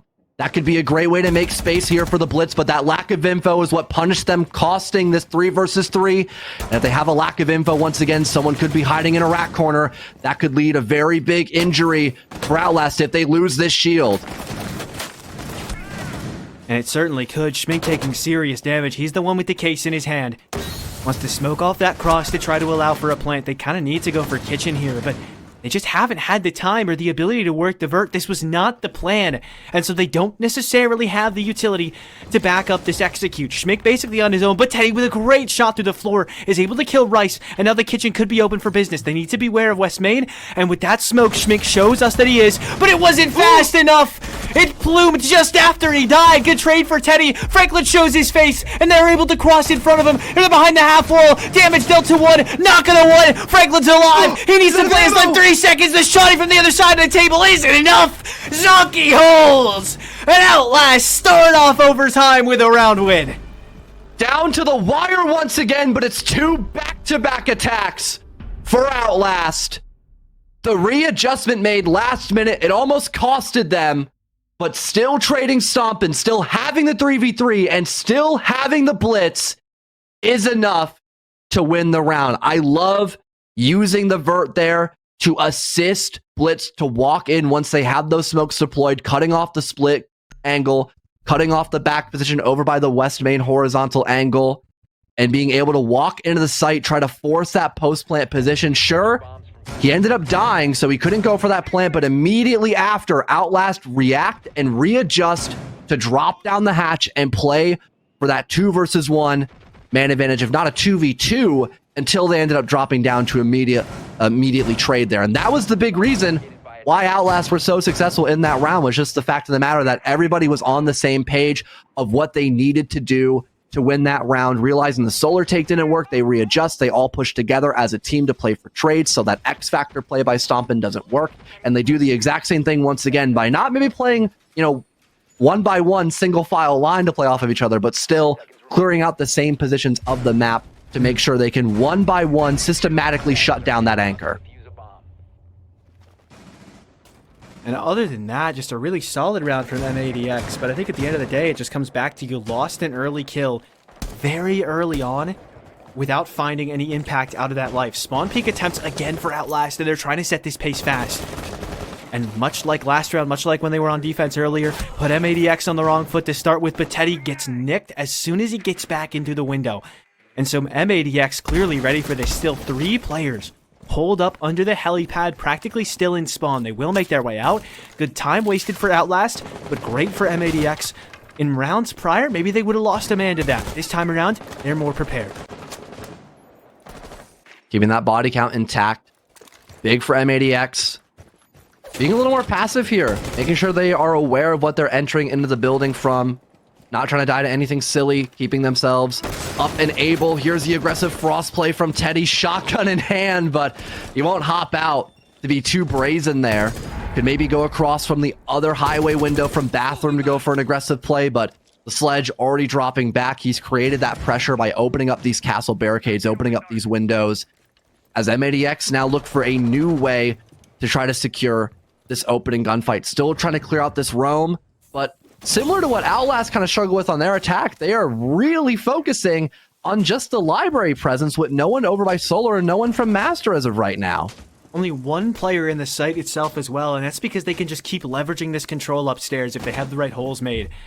And it actually looks like M80X are walking right into their trap. They're foregoing the upstairs presence. Or at the very least, they're trying to focus on this main wall first. But with only one exothermic in pocket, they need to be careful about how they use this.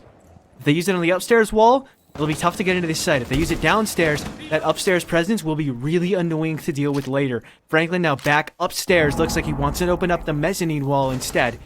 And Rice with a big kill into Teddy. That could totally pivot the round. Situation can be poor, but that man advantage can do so much for you. They let Rice walk in. He's into office, but they don't know. Dami's behind them. Big trade back, but he's ended up traded himself by Franklin. Still presence on the second floor, but it's quickly dealt with. His schmick is gone. Stomping on the solar cut with a big play. And now 30 seconds for M80X to sneak into the bomb site.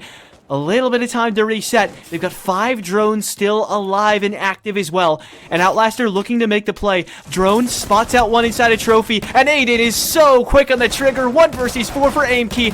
Otherwise, we're going to see infinite overtime secured. We're going to need to get to 9 rounds to decide who wins map 1. What a start to the playoffs. First best of 3 of our playoff round of 8. And it's already down into overtime. Past the regulation rounds. You'll love to see it, Aiden. M80X as well. I was really worried. Like you mentioned, they only had 1 thermite breach left. So if they don't use it to clear out the roam above, you can get vert above into the bomb site and stop the default plant that's right beside the bomb chassis. So I think M80X kind of realizing how challenging it would be to play for a post plant when all of Outlast has that top floor. They just double down and go back above. And they even had a solar rotate last minute 2 for a cutoff, which was also extremely effective in the late round. But Rice getting a good 1-for-1 gunfight against Teddy, I think it was in that round. No one there to trade for him as well. The rest of M80X immediately responding off of that by trying to just flood into office. I mean, they realized that they were down to the wire and had only one option left, and that was just to go for kills. And thankfully for M80X, they were firing on all cylinders with Outlast having really zero response to slow them down. All their utility was already used just to stop cutoff angles. They didn't really have a lot to slow down the offense once they got the main breach opened. 5 seconds to insertion. Now M80X get the chance to go again on the defensive side. They'll go to the basement here. A site that whenever we saw it played by them, came down to the wire. A couple of Dami 1vx opportunities. One he won out of the 1 versus 2, another he lost. This time around he's back on the ace though. So, could still see a similar thing come out, but what I'm looking at this round is the clash. Last time through with this site, they were running effectively the same comp, but Stompin was still enabled on the Boss G Vigil to try and have some roam presence. Here, they've basically foregoed that. They've got Aiden upstairs in the second floor closet trying to make sure he doesn't get spotted. But other than that, Kaid, Tubarao, Warden, Goyo, Clash, everything, John, is being... Oh, I forgot the word. Everything is being relied upon. on the anchor. They're putting a lot of emphasis on it. And Aiden is even going to get the first kill on his roam. What a great start for M80X. Another for Rice. Following suit there with a cage shotgun. Does he know about the solar player? He drops down from Owl, so he ignores this angle, denying the refrag for Dami. Really good situational awareness there by Aiden, but there's another cut from down below as Schmink is here waiting. Dami as well going trophy window, but Aiden touches both of them. Only timing for Aiden. They still have info on this guy, but he's wasting so much time. And again, there's already 2 kills for M80X with a composition focused on this anchor. The roam has done their job, and now they're just racking up more and more bonus points as Outlast is stalling so hard to kill this solo Goyo. And Teddy's response is just, what if I just walk into the objective? Let's give that a try. Goyo finally dead, and Teddy into the site, but not for long, because Stomp is tucked in by Trash, and he'll tuck in Teddy. Good night, Teddy. 2 versus 4 for your teammates with 1:10 and this heavy util dump hold on site still to deal with. Dami's getting even lower on HP, and these cutoffs played so effectively, stomping with 2, and it's got to be Schmink in the 1 versus 4 to keep M80X from match point. It's been so close for Outlast, given they didn't even pick into this map.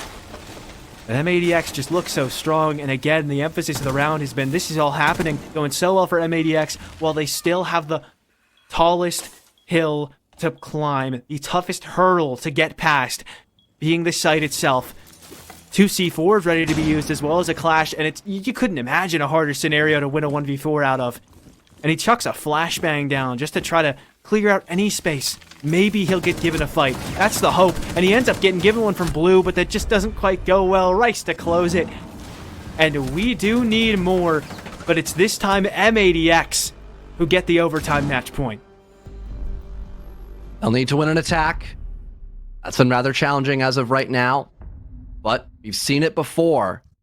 2 4-2 splits for both M80X and Outlast, with the attacking side being a little less favorable. Might be more dependent on the bomb site, though. Outlast making their final call of going into bar and gaming. But that round specifically, something we've highlighted a lot for Outlast, the lack of info or playing off the early round intel for the attack. They had one person sent in from library to play off of that drone work. The Goyo wins the 1-for-1 gunfight, and no one's there to respond with a trade. On top of that, Rice goes for a power play, maybe spotting a gap or just someone who is a little tunnel visioned on the Goyo. Walks up blue stairs, I would imagine, or main stairs. Gets a free 1-for-1, and then just backs away. He's already done his job in this round. Now you've got 1:30 burned. The Goyo breaking almost every single drone in that round, forcing people like Teddy to walk down main stairs by himself and hope for the best. And that amounts to nothing except another player death. Just all of Outlast seemed extremely uncomfortable in just clearing out a Goyo, despite throwing all these different bundles of utility, all these different attackers against him. M80X still coming on top in that round. But again, Baron Games, it's been a stronghold of this first map so far for the series, Aiden. I wouldn't be surprised if we see another round in overtime after this one. Honestly, at this point, yeah, it wouldn't be shocking. It just feels like destiny. And it's every single time Infinite Overtime gets introduced, there's one series where you really start to realize its presence.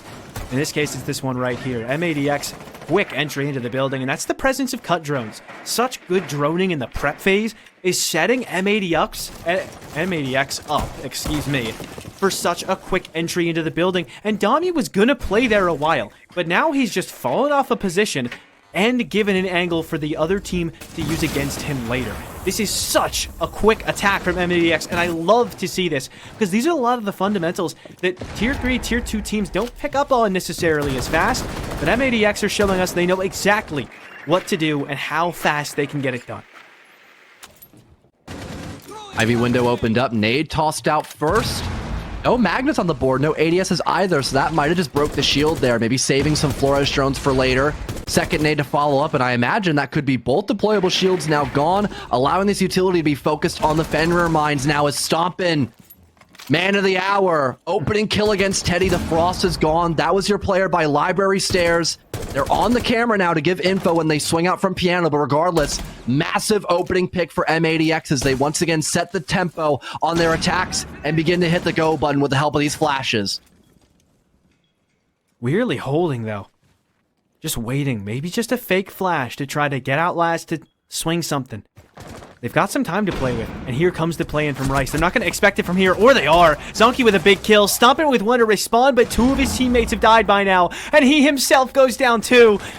M80X need a response, and they won't get it on the second floor because Outlast have completely jumped ship. Yes, the res can happen on his Stompin, but no one's going to give themselves up is what I would have said.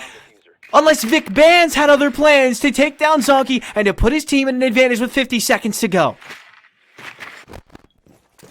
Terror drone destroyed, but that's still info here to utilize by M80. Plenty more in the pocket of Vic Bands as well as his teammates begin to set up. No more grenades, but 2 flashes. Now that this Warden is dead, these could be so powerful. That's a third for Stompin. Schmink, in act of desperation, he'll walk up the stairs, spots the Flores. That's top floor control reconfirmed, but they spawn him on the hatch. Case control still for M80X. Stompin could plant this diffuser, but he's 1 shot away with that Vector. Gotta be careful, though, as he drops down from the staircase. Not a proper angle. Vic Fans with the coverage! M80X, the recovery! They still take their map pick, and they need 1 more to close out this series. We'll go to Nighthaven. Unremarked territory for them as they haven't played it in the Crucible, but what a recovery from Outlast, and they're demanding first half. M80X is here, John, and they are looking great. The map they chose, and they chose it for a reason. They were put on the back foot a lot. You mentioned it after we came out of the rehost. It was 4-1. It was 5-3. It was all these different hills they had to climb, but they were ready for it every single time. And that last round just looked so good. They looked clinical. They did everything they wanted to early. They were able to trade out each other and respond. Even though Outlast had a good second floor hold, they caught someone falling off. Perfectly timed is what they thought it was. But it was still good enough for M80 to get a kill off of that. And then they make it work out of the 3 versus 2 with the plant to happen. Just beautifully played on Chalet, and like you said, it's Nighthaven Labs up next. Not a map we've seen from them yet, but I'm super excited to see it for the first time. It is a great map for Outlast, though, so definitely not going to be easy. Not that Chalet was, but Labs, certainly not. That was one of the last maps that Outlast ended up playing. I think they won that 8-6. Yeah, over Core. It was a pretty long distance battle, but yeah, one of the better teams we had expected going into the Crucible, since they had a pretty decent run back in Element 4. They still beat them in that best of 1 series. It definitely proves a point as to why Outlast want to go here on one of the most important matches for this team. But after that performance on Chalet, I would not count M80X out of the fight. And if we do still see that map win for Outlast, Border, the aggression, it's been there for both teams. I think we're in for a real treat tonight, Aiden. Certainly will. Border looking fun, but it's Labs to come next, and before that, a break. We'll come back to break down map number 1, and then Nighthaven Labs between the new look M80X and Outlast.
What's up and welcome back. The stars were aligned for M80X as they claim map number 1.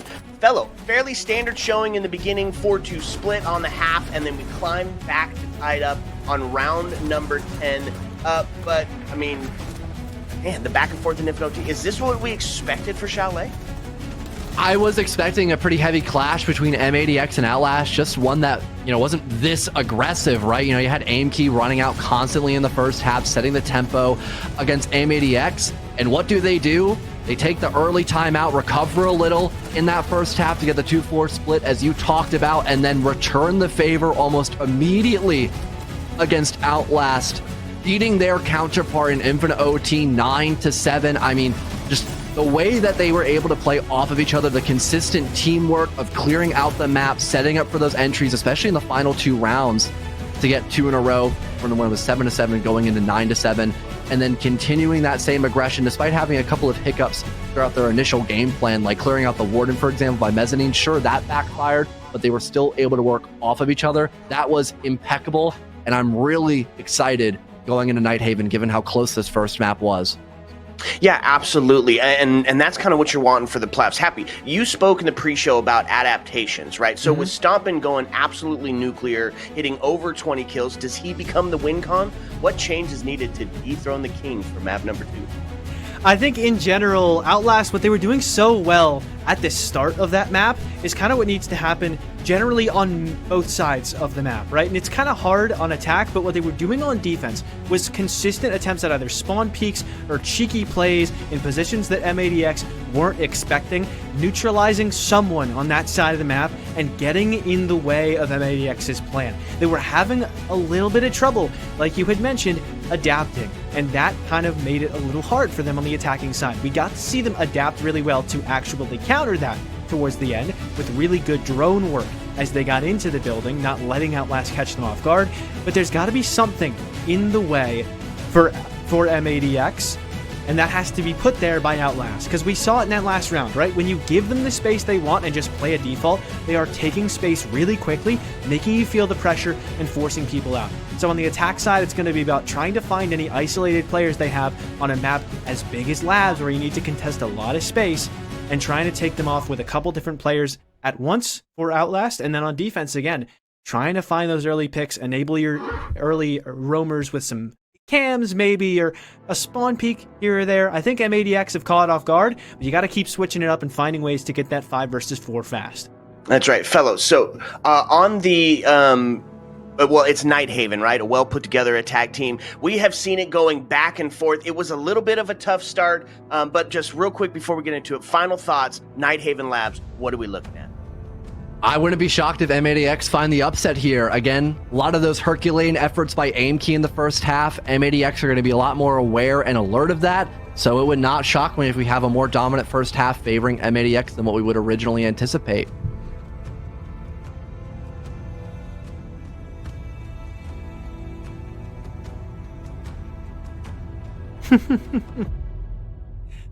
Thank you, Glitter. Love working with that guy, as always. And it is Labs, like we've all pointed out so many times. This is the map where the dynamic we saw last map, John, can kind of get flipped on its head.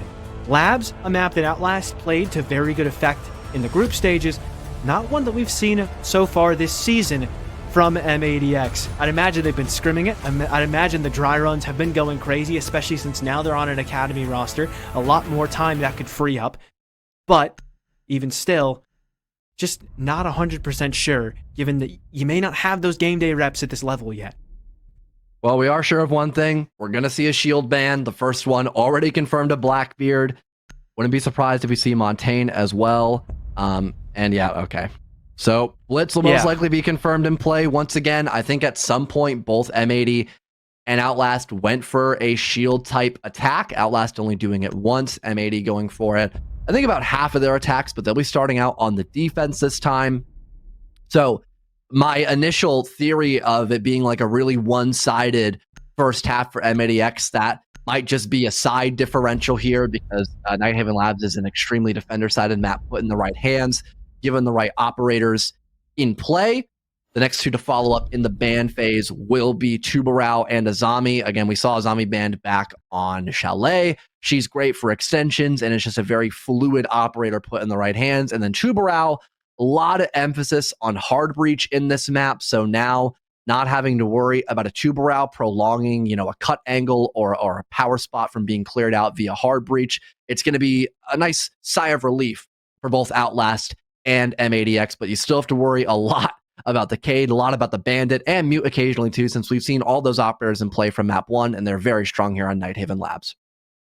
Yeah, Tubarao was specifically one that, that's a target ban, because we saw it used incredibly effectively last map. Think back to all those times when, at the end of the map, M80X managed to catch on to the fact that Outlast were stalling out a lot early. So all they have to do is get in their face a little bit, shoot a lot of drones on some roam games, and then fall back quickly, and then you can play around the Tubarao-Kaid combo.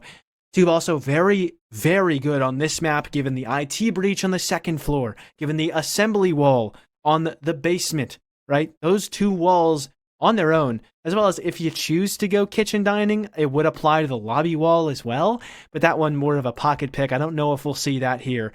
Would be cool, but I doubt it. But even still, Tubarao very, very useful on the two most important sites on this map, and he was used very, very effectively by both M80X and Outlast. So, someone's kneecapped themselves by taking it out of the picture. However, it was very effectively used by both teams. So, not being able to see that will open up the Valkyrie. So maybe some of those early plays that I had mentioned Outlast wanting to go for could kind of be enabled by some information from the Valk cams if they get onto that defensive side and things aren't too far gone yet.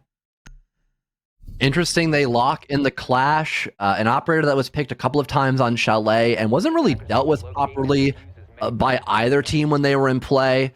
Interestingly enough, though, big emphasis on deployable shields rather than nitro cells. Also barbed wire. Cade running barb here as well. Again, great tool for information and maybe slowing down an attack that can synergize really well with Clash's CCE shield. But I think also having only one nitro cell here might be a little underwhelming given how anchor focused a bomb site like Command and Server can be. Franklin actually hiding, turtling himself behind the desk near the A bomb chassis, hoping that if a drone does come into sight, they don't detect him. So they still go for whatever primary attack they want to end up working with rather than trying to hard counter this Clash. And all things considered, for the most part, the operator lineup stays about the same for Outlast. They get rid of Capitown, now going onto Twitch, which for this composition might not be that great, besides breaking, the mirror windows, for example, which they probably spotted. But Schmink's still on Blitz. Again, you got the barbed wire, the fear mines, the Clash CCE shield to slow them down, and the Warden, plus that 1C4. Everything on this lineup counters the Blitz. So this is going to be a really challenging round for Outlast when it comes to Schmink closing this gap. Doesn't seem to be going for a fast play. Instead, looks like he wants to take his time getting into the building. The Blitz, not just a rush operator. Nice shot on the drone. Not at all tongue-in-cheek. Vic Bands could barely even see it, but that's good information denied to Outlast, courtesy of Vic Bands. So he starts off the round with some impact early. But like I was saying, Blitz not only just a good operator for running at people, as Aimkey will do, but also just good for taking map control, forcing people back, which is something that I had mentioned Outlast having trouble doing last time. Namely, that top water shield could be important, but the Warden may be playing over there later. It's the Clash there for now, so either way, the Blitz may not have the most impact. Outlast are going to get the Kaid flaw off of the IT breach, but they're taking a decent amount of time to do it, right? This same issue we talk about. They're stalling out. What map control have they really taken? Yes, you have control room, which is good. You're denying a lot of util on the site. When are you going to start to threaten that site?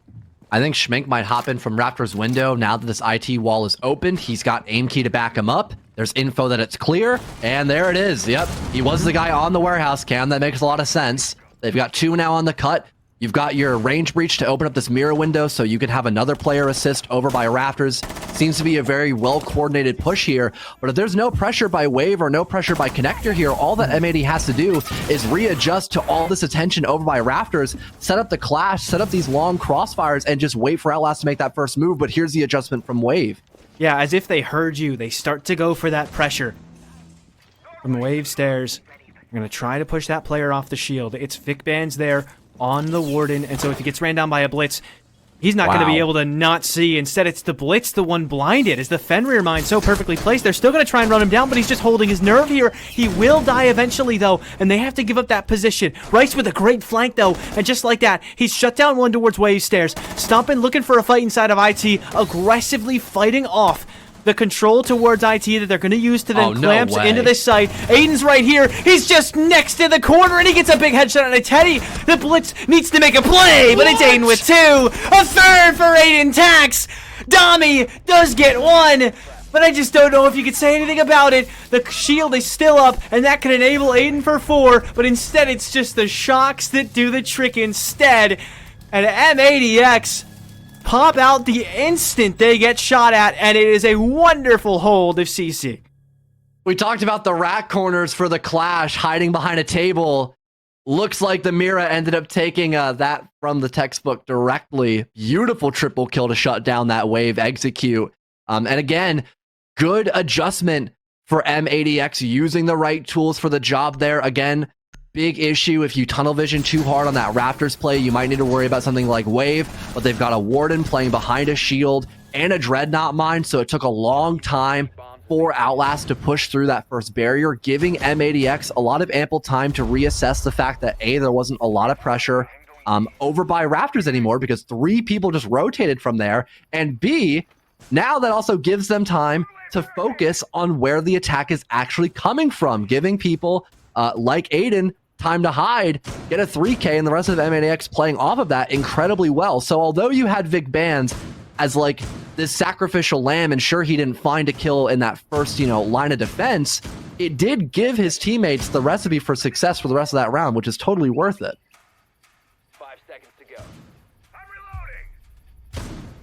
And so M80X start this round off strong, Defuse the bomb. letting everybody know that they may not have shown the labs yet, but it's certainly dangerous, just like the Chalet was before it. But they did get to choose that defensive side start first, as if any of you guys are new to competitive, the team who picks the map does not get to pick what side they start on. Instead, the team who had it picked into them gets to choose that. Technically, Outlast get to choose the side they start on in overtime, so if that's any consolation, should we make it there? Made it their last map, and these two teams still look like as good as they did last map, and wouldn't be shocked to make it there again. But into round number 2, Outlast just looking to check a bunch of boxes very, very early on. A basement defense, and yet opening up a reinforced wall on the second floor. It might seem odd, but it's because they want to pressure people out of that first floor, a first floor room in storage that is directly above the objective, and they're managing to get a kill in the meantime. Aiden goes down, and that is a big loss for M80X. I was going to say, good fall off from Aiden early to not die to that roam clear blitz, but it seems like Zonky already had the cut to help assist against that roam. Vic Bands, though, Nice shot. quiet first round. He'll respond with one of his own, almost dying to the blitz, but now Vigil's here to back him up. Jackal scan going out. Game of cat and mouse, but Franklin across the map. Bodies up, and that's aim key now gone. A lot less info off the board, but regardless of that, the roam clear has now fallen off. Big issue, though, is A, they burned a lot of time, and B, they still found 2 kills on this round. That's most of the info ops in Outlast pocket. They've got the vertical with these boogie drones. Sure, they have regular drones, and the shield is still alive. But again, I'm really concerned with these goo mines in play. How effective is Schmink going to be able to close this gap, which when he wasn't able to last round, it was a clear-cut win for M80X, and we might just see that same problem once again for this round. This time, they're not even going into an execute with a man advantage. They're down 1. Teddy does still have a ram drone in pocket, so we could try to pressure more from the vert. Franklin taken so low, trying to cross through that bomb site to cargo, but he's able to get away with it. Does shoot at the drone. I don't think it had seen him as it was looking the other direction, but it will at least know that the Legion is a threat there. They may still think that he's tank. And so this Legion could be in a massively important position. And importantly, he's got 2 players well positioned in the nano hallway to play off of his contact, but he chooses to fall back into tank. Hopes that they expect him not to be there because they've already cleared it from the vert, and that's exactly what could happen, but I think they have the Z-pings on him. But Teddy goes down! Franklin with an impact play right when they needed him. A good shot from behind will shut him down, though, for Schmick. Almost a second kill as he's swinging from Nano Hall. Not quite enough to take down this blitz just yet.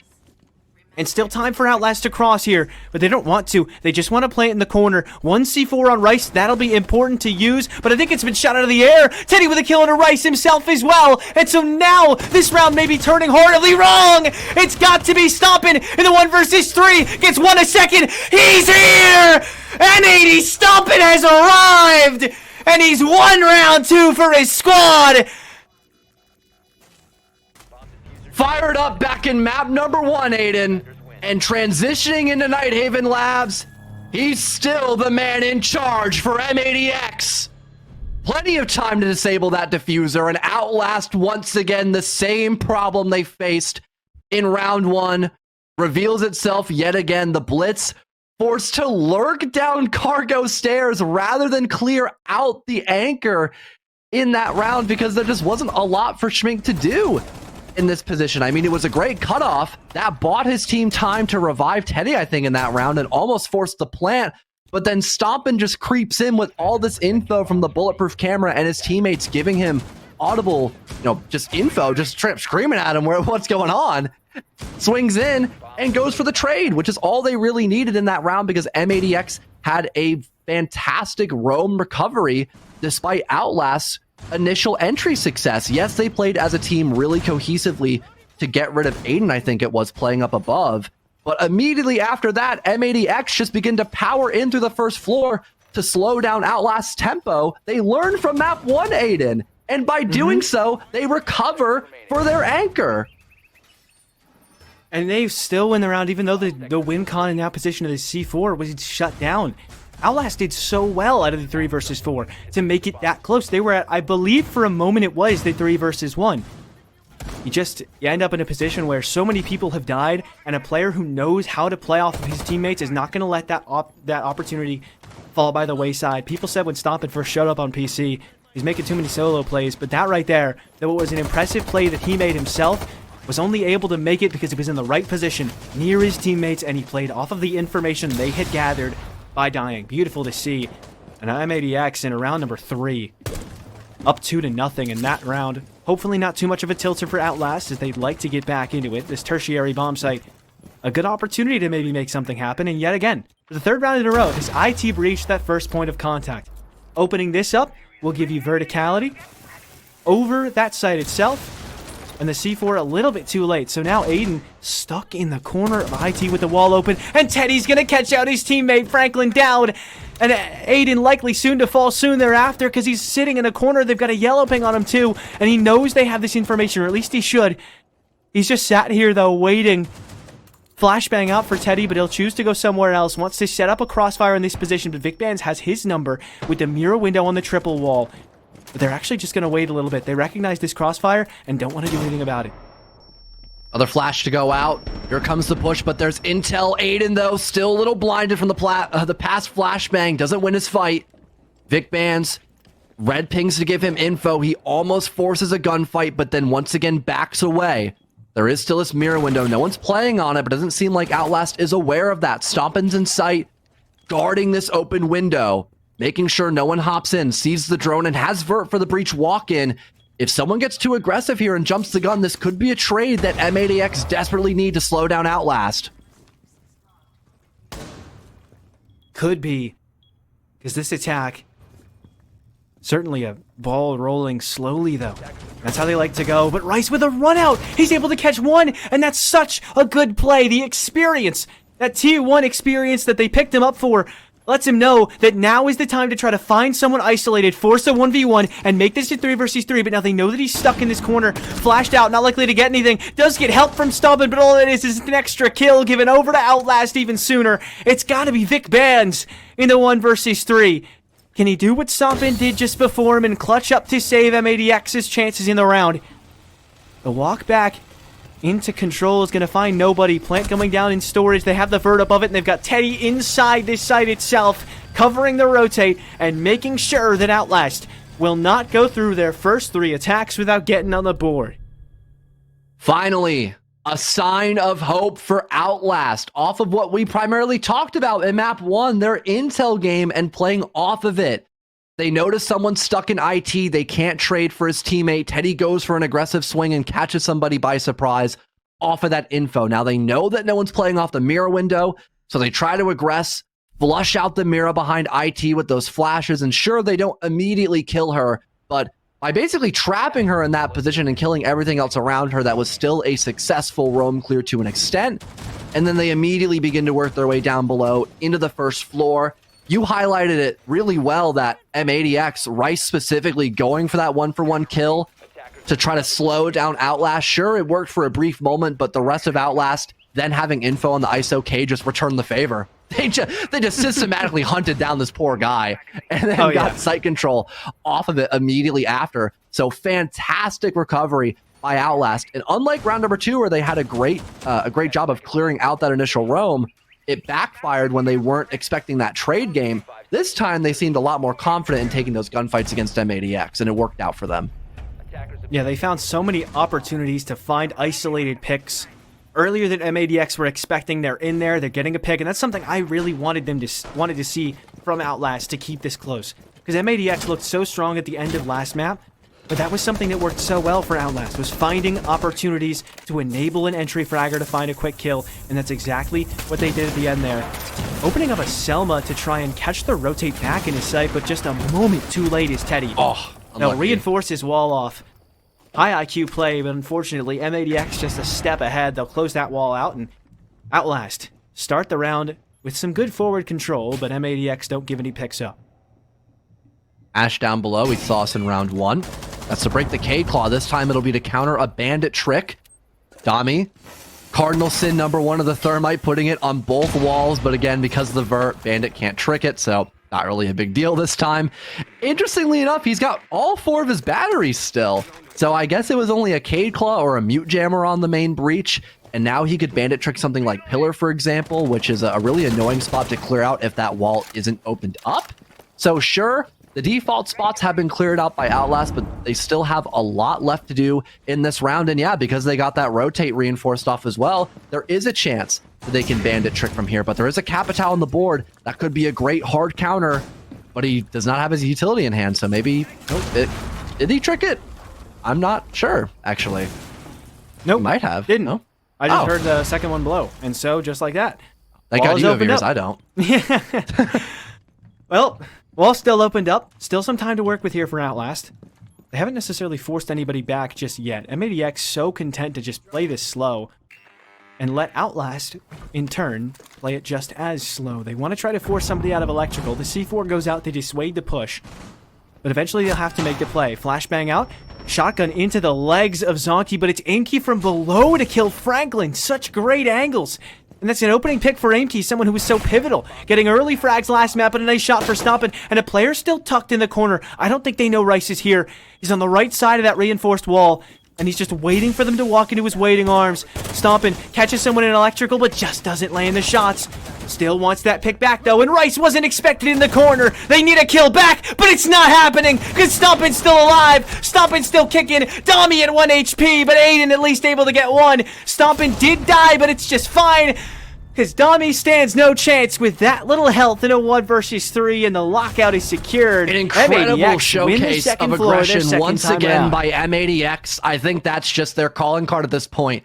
Just power, power, power their way through these defensive rounds to make Outlast uncomfortable.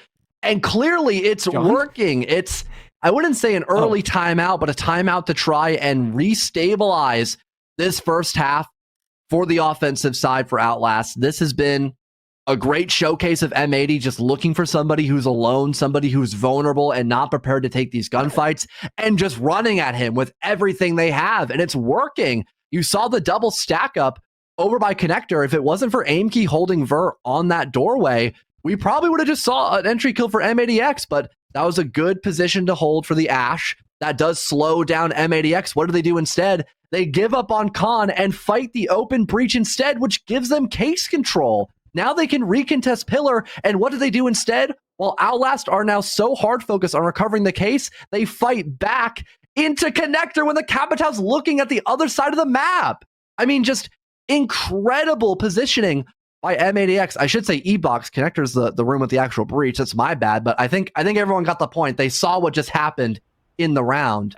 But regardless of that, incredible round for M80X.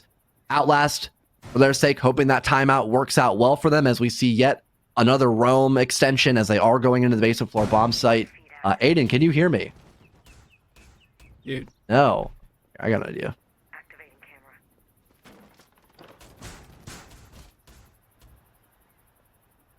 Deploying jammer. Say, currently we are experiencing some technical issues. Can you hear me now, Aiden?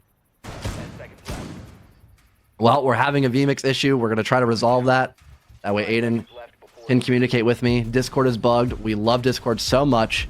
Never has any issues while trying to run a broadcast. Hopefully you're both not talking at the same time. That would really suck. Oh, I hear you on Discord now. Okay, there we go. Okay, dude. And I hear you twice. There's no I don't know. way. Oh, There's no man. way. Okay, Zay, stop he- giving us Thank echo you. now. We're Thank you, good. Gian. Awesome. Wow, he's so responsive, so fast. Dude, I don't know what happened. It just started saying there was no route on Discord. I think they heard me on Discord, though, because after the round ended, you said nothing. I just went, John? And so I think I was like, it like sounded like you were lost in the middle of your color point. And I was, oh well. Anyways, Love a it. Siege broadcast. Without an issue, Yeah. technically speaking. Oh, Here's okay. the rush. I just get to speak now. That's great. So Schmink's gonna run directly into the bomb site and waste 0 time. They think they've caught into a lot of roam game from M80X, and they have, but it's in relevant points of the map, so the vertical control, just like you see here from Franklin, is able to shut everything down. Dami's already dead. Teddy was almost dead, and now is. There is a response from Zonky, though. He's tried to take up into that second floor, and they want to get this plant down again. Zonky is going huge right when they needed him to. The C4 out to behind the tank, but Schmink tanks that one with the shield ahead of his face. Isn't gonna make that big of a difference. And that C4 not getting anything done means they've only got one left. A nice shot at AMT, another C4 over into the tank, and it's gonna get a second for Rice. Double kill for him. It's gotta be Zonky. He's got all the kills for his team thus far, but it would need to be a massive overperformance from him. At least gonna lock out the finish. Could maybe save AMT as well. But that vert from upstairs is gonna be such a problem, and Aiden closes it out. 4-1 advantage for M80X. Yeah, out of all the rounds to have a technical difficulty, I think we picked the perfect one because Yeah. the minute we fixed our problems, we just got to see the execute and then bam, round's over. Like Awesome. nothing ever happened. Yeah, Yeah, love exactly. that. Outlast, the roam clear. I would say it wasn't even like that bad. Like again, they got the opening entry back in round number 2. They just had a problem with the mid-fight contention between M80X. Instead, they go for something totally different, which is just to rush the site from Animus. But with no pressure up above, no one clearing out the vert or setting up a cut angle, for example, like they all just barreled their way in through the Animus breach. M80X were clearly aware of that. They have ears, they have eyes, and they had a preset vert angle too to stop that. So immediately they get 2 entries, and sure, Outlast have a good job like kind of fighting back in that round, but again, with their primary, win con being to set that plant down early and getting site control, with that backfiring because of the vert pressure, it just totally worked, or totally backfired against them, and it didn't work out. So now after that timeout, their best bet is a 2-4 split, which sure, that isn't terrible for Nighthaven Labs, but I think just the way they've been losing is the really big concern here for this series, Aiden. For sure. I think Labs is a map as well that can lean attacker-sided sometimes. It's one of the more 50-50 ones we have in the pool, which by nature does mean it's more attacker-sided than most other maps, because most maps, in general, the game tends defender-sided. So, either way, Outlast, 2-4 attack half, pretty normal, but just not ideal. And like you said, the way they've been losing them has been a problem. Hoping, obviously, not to lose round number 6, with Teddy on the Finca LMG this time. And yet again, they've run a similar comp to this a couple times in a row. I think the big problem here, John, is just I don't see any util that's going to help them force people out of positions, and that's been a big problem for them all day. No, the way this round worked out for them is they got the main breach opened up. Oh, C4, if it's timed correctly, could break the exothermic charge. That time it's successful. Nice. So now Dami with no thermite charges actually can't get the wall opened up. I was going to say, oh, he's got maybe another chance, but the mirror window's open. Yeah, no, he's just out of util. That sucks. Oh, he already used one on a warehouse. I know. Oh, yeah, for that angle. Okay, that just sucks. Well, great job. Oh, they're just going to walk in. Never mind. I'll just shut up. All right. My bad, guys. It's okay, John. We love you. But Thanks, man. I was going to say, they may have to turn this, because all they have is warehouse. They may just have to turn this into a direct take.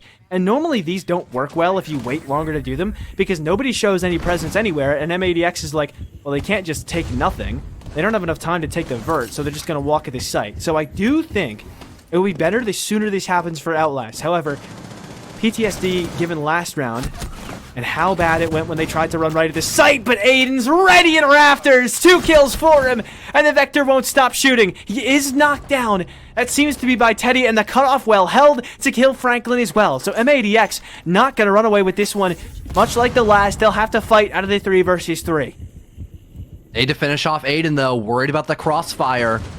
Once again, we might have history repeat itself here. If they do not contest this vert, that could be a really big issue when it comes to playing for that post plant. Rice is not right a lot there. of info as well for Outlast. They're down to true drones. They know somebody's above. Beautiful shot by Teddy. Expecting the wave stairs walk. Vic Van's looking to challenge, but he's 1 HP away from death from this LMG. And he'll look to play passive instead. Final adrenal surge coming out as Outlast. They begin to push forward down below. It'll be a take into control. That vert would be so important, but Vic Dan's a little scared to take it because he doesn't think they've given it up, but Teddy has. And instead he stationed himself on the very window Vic Van's tried to cross. It's got to be stopping. Can he make it happen again? Surely no way. That might have been a 4-3 moment because he just did not react to the Thatcher. And from just around the corner, oh, it wasn't the Thatcher, but still, from just around the corner, the DMR closes it out, and Outlast will at least salvage that 2-4. A good heads up there for Teddy, realizing that you've got to clear out this roam, or else when going for the plant, you're going to have what happened in round number 5, which is someone just holds an angle and you die once they've got info.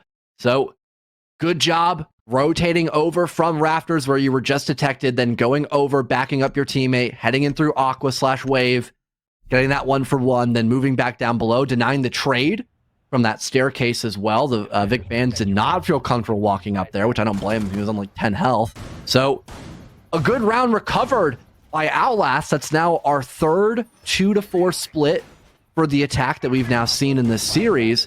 Outlast hoping to now return the favor on the more defensive side of the map of Nighthaven Labs, going to command and server with a fairly similar lineup to what M80X brought on their first attempt at this site, except no clash, obviously. The only difference here now instead is that they've got mute. Yeah, slight difference, but could certainly help. It has felt like the info game has been pretty good from M80X, especially at the end of Chalet compared to the start, so 5 seconds to go. like to see those adaptations coming out from Outlast.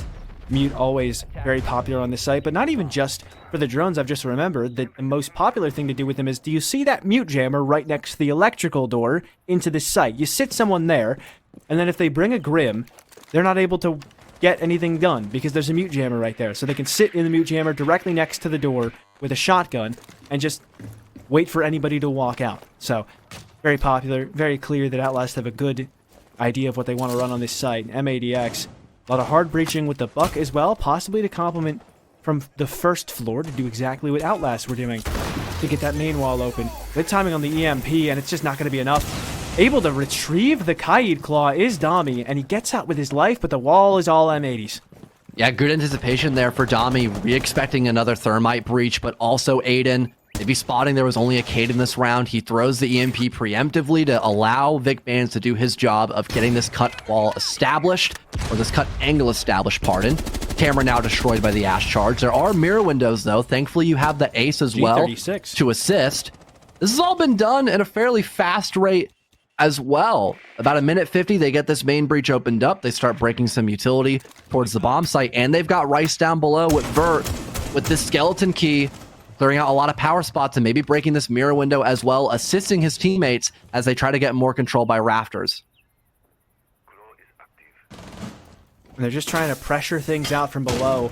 But they're unfortunately going to realize that that rotate hole from rafters has already been closed off. So that verticality isn't going to do much in and of itself. But he's breaking more holes and breaking some ankles. His dummy took a couple bullets to the leg. Even more now. He's at less than, what, 25 health.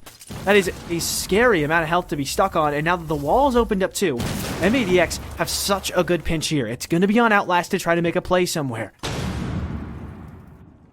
Waiting for this swing. Zonky 1-for-1 gunfight. Oh my He wins gosh. it against Aiden. That's Aqua Control now, but the rest of M80X are firing on all cylinders. C4 goes out, though. Perfectly timed for Teddy. As now things seem winnable for Outlast, still this man advantage. Vic Bands will find a response. They try to barrel their way in through IT, but they spot this Mira. The Black Mirror working both ways now for the offense. Beautiful pre-fire. This plant going down. He's got the cutoff. There's no way he wins this. Zonky, no chance of recovery, and Franklin getting off the defuse to help his teammate.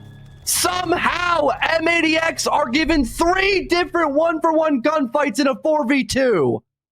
And that's not what I was expecting to see out of Outlast. They're so disciplined out of those man advantages, but it's because of all those aggressive plays they made. There was so much invested in getting a kill towards wave stairs, or getting a kill towards electrical, or maybe connector, I don't know, but look at the situation they're in. They have completely forfeited the bomb site in the 3 versus 2. Every single one of the defenders on Outlast is fighting to get back into the objective. They put way too much stock in trying to make a play to get in the face of M80X's attack, that they took out all of the extra arms that the attack had, but they didn't take down the core. They didn't take away the heart of the attack towards Rafters and IT. That's where the crux of the attack was, and you just gave away all that control by throwing all of your bodies to try and find isolated picks. But you overdid it, because now you don't even have control of the objective itself anymore. And thanks to that Black Mirror being used so effectively by Vic Bands against the defenders who put it there, M80X managed to crawl that round back out of the 4 versus 2. And Outlast maybe just feeling a little too antsy to make plays there. Full roam now for Outlast. They're getting desperate here on the defense. That should have been a good tempo setter. You know, round number 7 going into command server. You have the man advantage. You stop the lurk from Aqua Doorway with that 1-for-1 gunfight by the Warden. But like you mentioned, they relied so heavily on the initial aggression that they gave up sight, and M80X were aware of that and just bit by bit took apart Outlast defense. Now it seems like stopping off either some info or an audio call might be aware of someone playing close by. It's a drone and a flash to follow up. Zonky barely getting out with his life, but oh, he almost recontests that. Thinking better of it, though, he'll back away. Maybe he goes for a C4 lineup from down below. That could maybe be a nice effective 1-2 punch. But in the meantime, that's the roam for the most part now dealt with, besides the lobby and cargo control. But as I say that, I jinx Aimkey, who's having a rough performance in map number 2. He was one of the top fraggers in Chalet. But for Outlast here on Nighthaven Labs, he has not been able to find that spark that he did back in the first half of Chalet. 1 and 8, yeah. People so often talk about how the thing with Aimkey is that he'll either play incredibly well or he'll have just a really rough day. And he's kind of done both today. He started off Chalet so strong, but so far today, or so far this map, rather, has not quite found that same impact. Outlast have to fall off that roam now. Other than Dami, who hasn't really even been looked at up by Command Center. Another drone's going to go out, and yes, that does get good info, but at a certain point, we got to stop throwing drones to get redundant info, because you've only got 3 left, and you still need to make plenty more plays. They're going to start to walk into Exosuit and try to pressure the site directly. They still haven't fully cleared Dami, and they still may not have a ton of time left. Well, that mirror window's soft. You could shoot through it. I think Teddy, realizing that, he just bounces away and goes for an aggressive swing. Gets one at least before he's blinded. And the mirror window, as that happens, been blown up by an Ash charge. Forced to back away, but he's not able to in time. Oh my Dami gosh. on the flank, though. You predicted this, Aiden. And this singular play might save the day for Outlast. Stopping series point. Zonky good for 1 down below. And they've got vending stairs control. And they've got back the man advantage, too. And Rice needs to try to make a play. He's still on the vending stairs. He'll try to fall off, but instead has to worry about that hatch. He's not worried about it. Great angle for Vic Bands. And Dami now gone. 2 versus 2. Case easily picked back up. They could try to go for the plant here. Still a C4 in pocket for Schmick with information on the deployable camera. He could very easily tuck this into the right corner. But Rice off the plant onto the C4. And now they need to make another play because that win con no longer an option. The walk back into Exo. Shut down. Triple kill for Vic Bands. And he can just hold the doorway. But now has to hop off the plant because he needs to help his teammate Rice on the case. He gets one. He gets down. What a clutch for Schmink. How does he make that work? What on earth? Teddy Spin Bars, the king! It's Schmink! Incredible 1v2 recovery with the pistol on Mozzie. I am I am completely shocked. M80X did such a good job punishing the fallback for the Legion, baiting the flank whilst getting off the plant to fight a 2 versus 1. And suddenly, in the last moment possible, 4 seconds left, Mozzie on 1 HP, they both push and cannot trade against it. Outlast stops series point for another round, and they go back up above after a harrowing recovery by Schmink. And their lineup, shockingly, not changing almost at all. So I'm hoping, in terms of, playing for trades and giving away 1-for-1s, I hope they clean up their act in that matter. But like you mentioned, Aiden, the lack of intel in that round, that could be something to really focus on once again when we go to a bomb site like Control, for example, as for a site like this, you rarely see a heavy roam. I mean, like, maybe Schmink is going to play down below, but that's the only person I could really highlight that would want to roam in this round. And yeah, look, it just darts away to Aqua Stairs. Yeah, makes sense. So other than this one person, info-wise, it's not going to be as problematic here for M80X so long as they can detect where Schmink is playing, or Zonky, since he's now down below as well. But on a bomb site like Control, that could be totally different. Certainly could, and I think that drone denial, something to point out just because it's been a consistent thing. Mute being brought here for the second time. Mozzie was brought last round.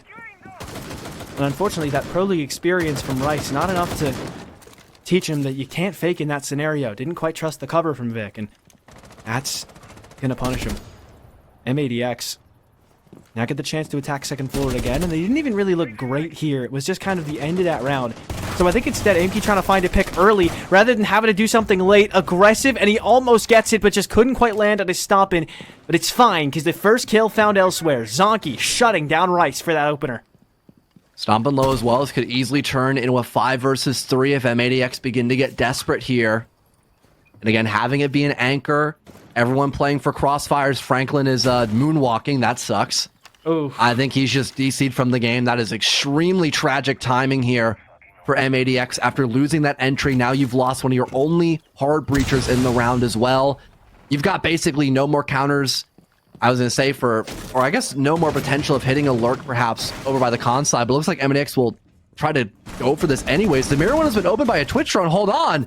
They still have this pillar angle. There might be a chance for them in this round to at least deal some damage, but they still lose the gunfight. Nasty angle by Aimkey, as it looks like we're effectively in a 2 versus 5 unless Franklin comes back from the grave. Just goes to show any one of these players on the wrong day can still hit shots like that. Aimkey, you barely even see his head.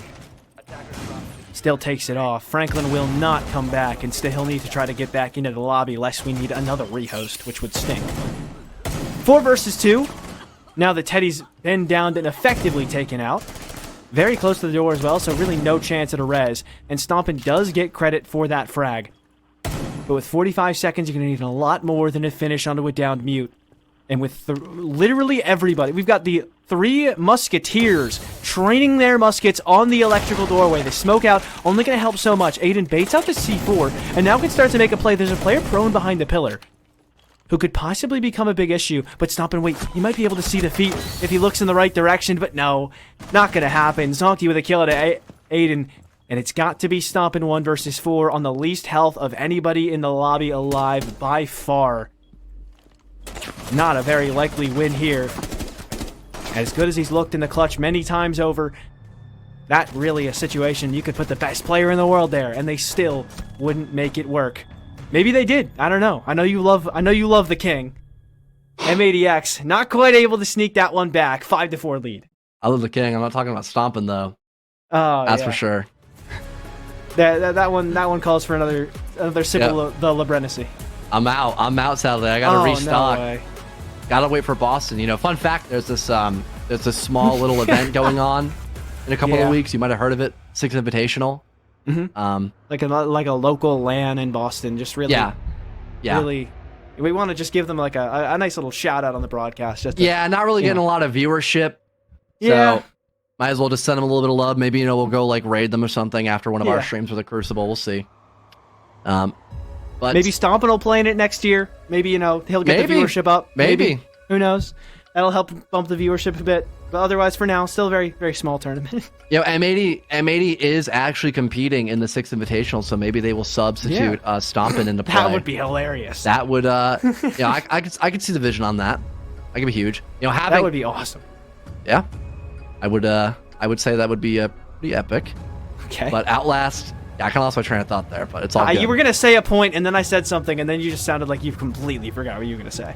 I was gonna mention M80 after having an extremely strong first half and then 2 really close rounds back to back here for their attack. It definitely could be concerning if they're not able to keep up the consistency here, allowing Outlast to recover this distance that they've almost fully closed now at this point. We almost saw series point if that plant was instead, stuck rather than, going for the kill in the 1 versus 2 there, forcing the hand of Schmink rather than, just barreling at him 1 by 1.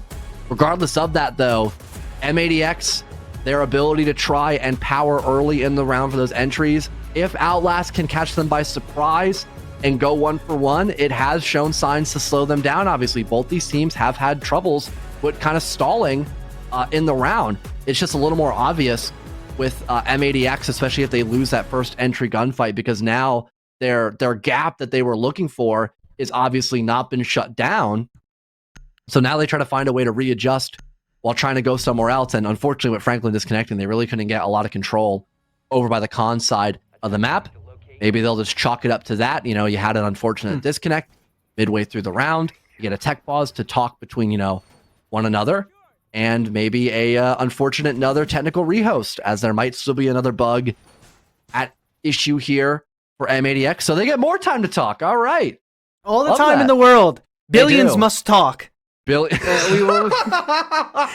It just. Oh my God. Everybody gets to speak all the time because we can't play the. You're off an hour to sleep. I wasn't supposed to cast today, and so naturally we need more rehosts. Never mind.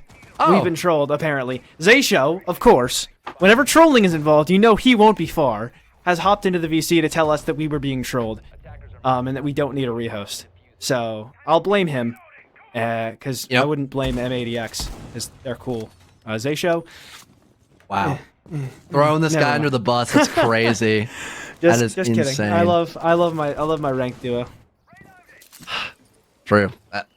I'm almost convinced they may play some rank perhaps in the near future. I'm tempted. Oh wow. I'm very tempted. I like that. I did play not too long ago, and it went as good as you would expect. I did horrible, but that's okay. We're just here to have a good time, and now we're here to watch some games.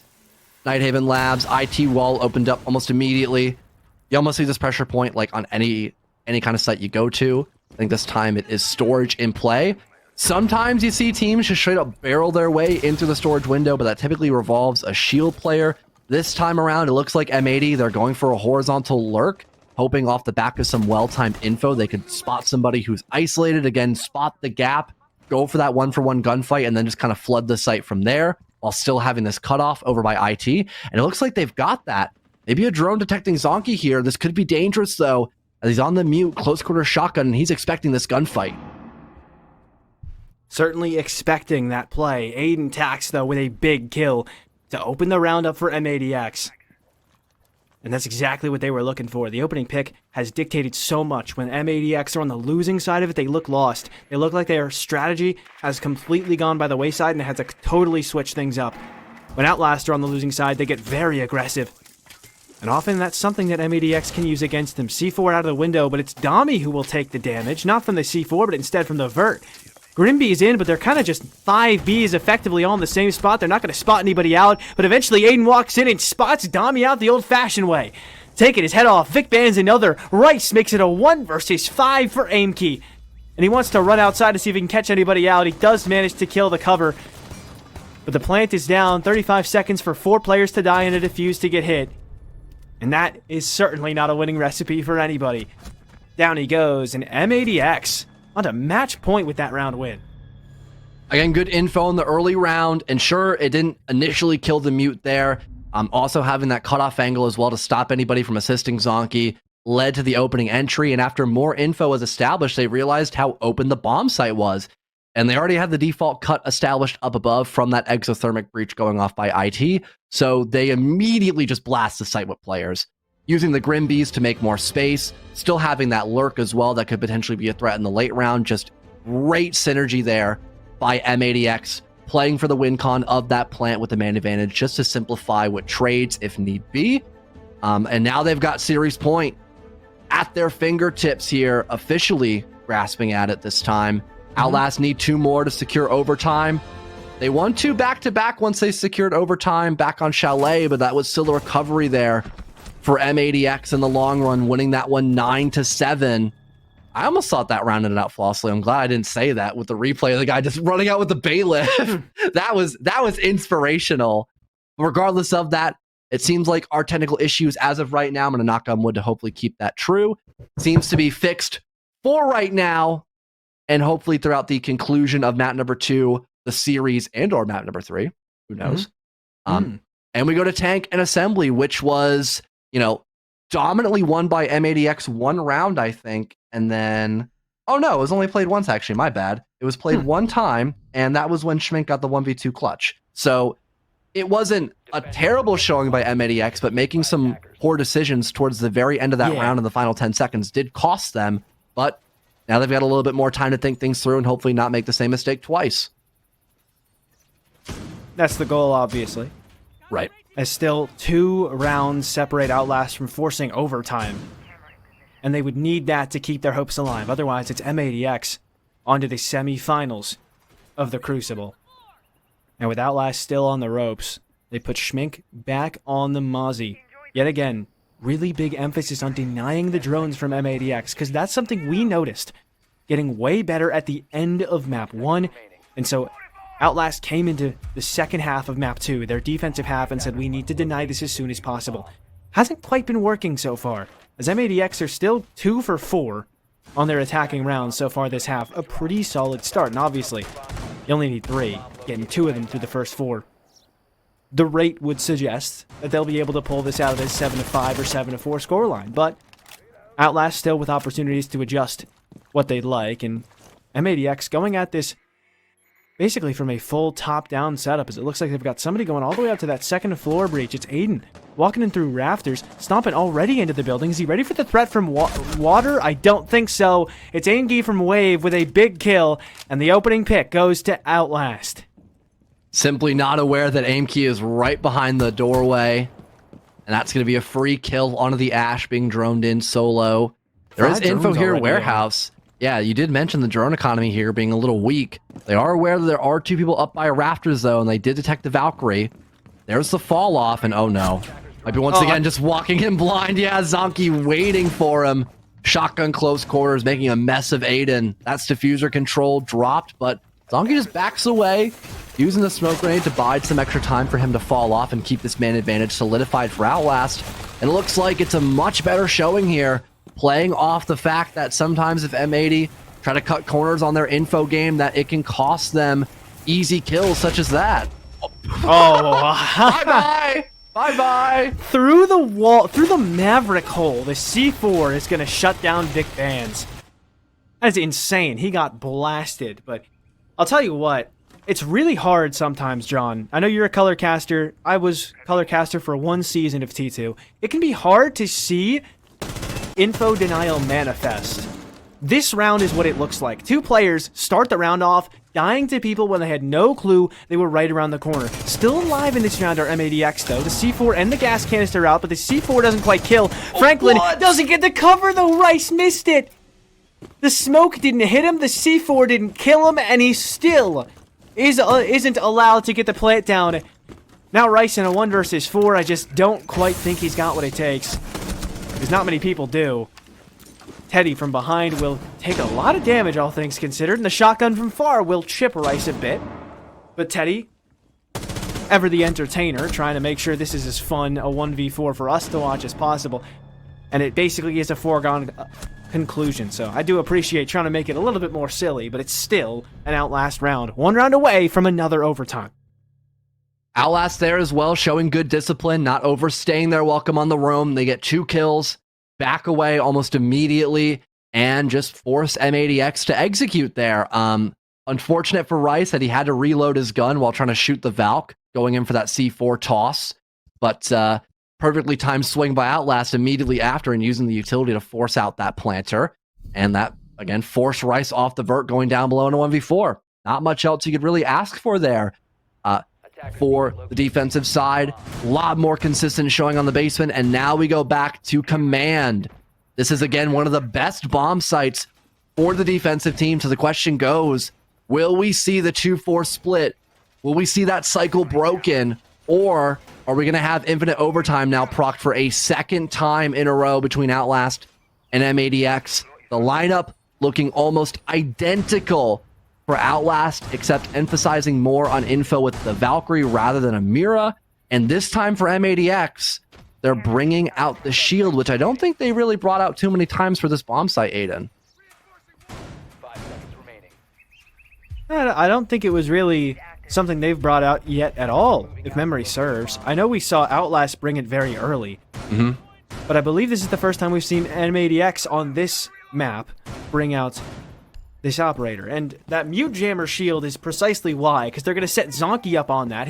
Number one, he's got a shotgun, so it's hard to dispatch of him. Number two, he's playing Warden, so the blitz won't help. Number three, there's a mute jammer right there, so again, the blitz is going to be deactivated, even if for some reason he can't activate his Warden goggles.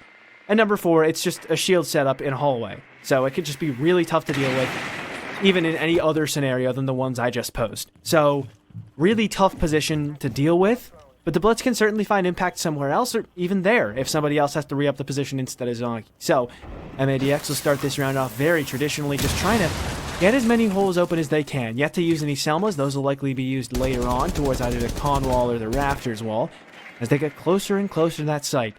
And hopefully, for their sake, closer and closer to the semifinals. Schmink looking to start the round off here with a bang. No Dreadnought Mine to detect anybody, but that mute jammer disabling some info, allowing him to play this aggro on the doorway. M80X, though, don't seem too concerned. Looks like they'll try to focus their way in through Aqua. They've got info with this drone, giving away that there's a shield here top Aqua. They don't have really a lot of utility to help break it other than a Selma, but there's no one playing off it, so they just get this map control for free.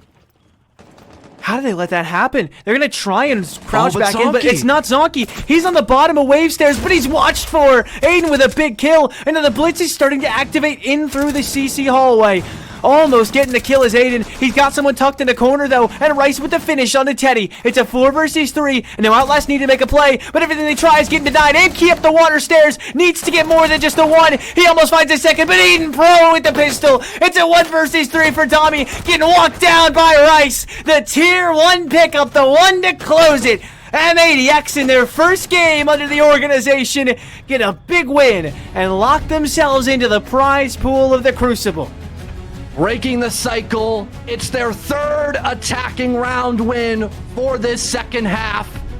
The first team to make it into the semifinals, as you mentioned, Aiden, and an oh so deserving team for this gesture. Incredible job spotting those gaps again and just being in the faces of Outlast constantly. It felt like they were so uncomfortable and forced on the back burner, or the back foot, I should say, a large majority of those rounds. Even in gunfights that M80X weren't winning, they were extremely willing to either readjust in the round and adapt, or play for a trade, which still forced Outlast to be really aggressive in most of those rounds. And I think that last round, number 12, was a perfect example of that. I almost totally spaced out, and I was like, yeah, well, they don't have anything to clear the shield. Well, Bozo, hello, Mr. Color Commentator. No one's on the shield. They don't have to clear it. Just walk past it, lol. And they just did that. So incredible job of having free place drones to set up for your win con of closing that distance, playing aggro in the face of the defense and making them uncomfortable. Even just adding a little attention to detail, having someone backing up your blitz with a gun. That way, it's not super complicated for them to get into the bomb site, and also having someone watch the flank. It really gave the defense no options to shut down that shield play, which is what ended up giving them so much space to take site and then also take the series altogether 7-5. And a very impressive win. Congratulations to M80X, making it known why they got picked up in just a couple of months. They have gone from a team going 2-3 in Elements Swiss. I think it was 2-3, I believe. Either 2 or 1-3. They didn't make it out of Swiss. That's the point. They've gone from that to being the academy roster for a pro league team and getting to the top 4 of the Premier T3 tournament of the moment. They are getting better and better with every day, it would seem. And they're on to the semifinals. Got to figure out who they play, and that'll be over the rest of the night and the next couple days. No desk for you guys, since unfortunately Glitter was having some tech issues. So we are just going to throw it to a break. That's all from myself and Fellow. Thank you so much for tuning in. It'll be another match to come, Core versus Slime Belief. So make sure you stay tuned if you want to see how that one goes.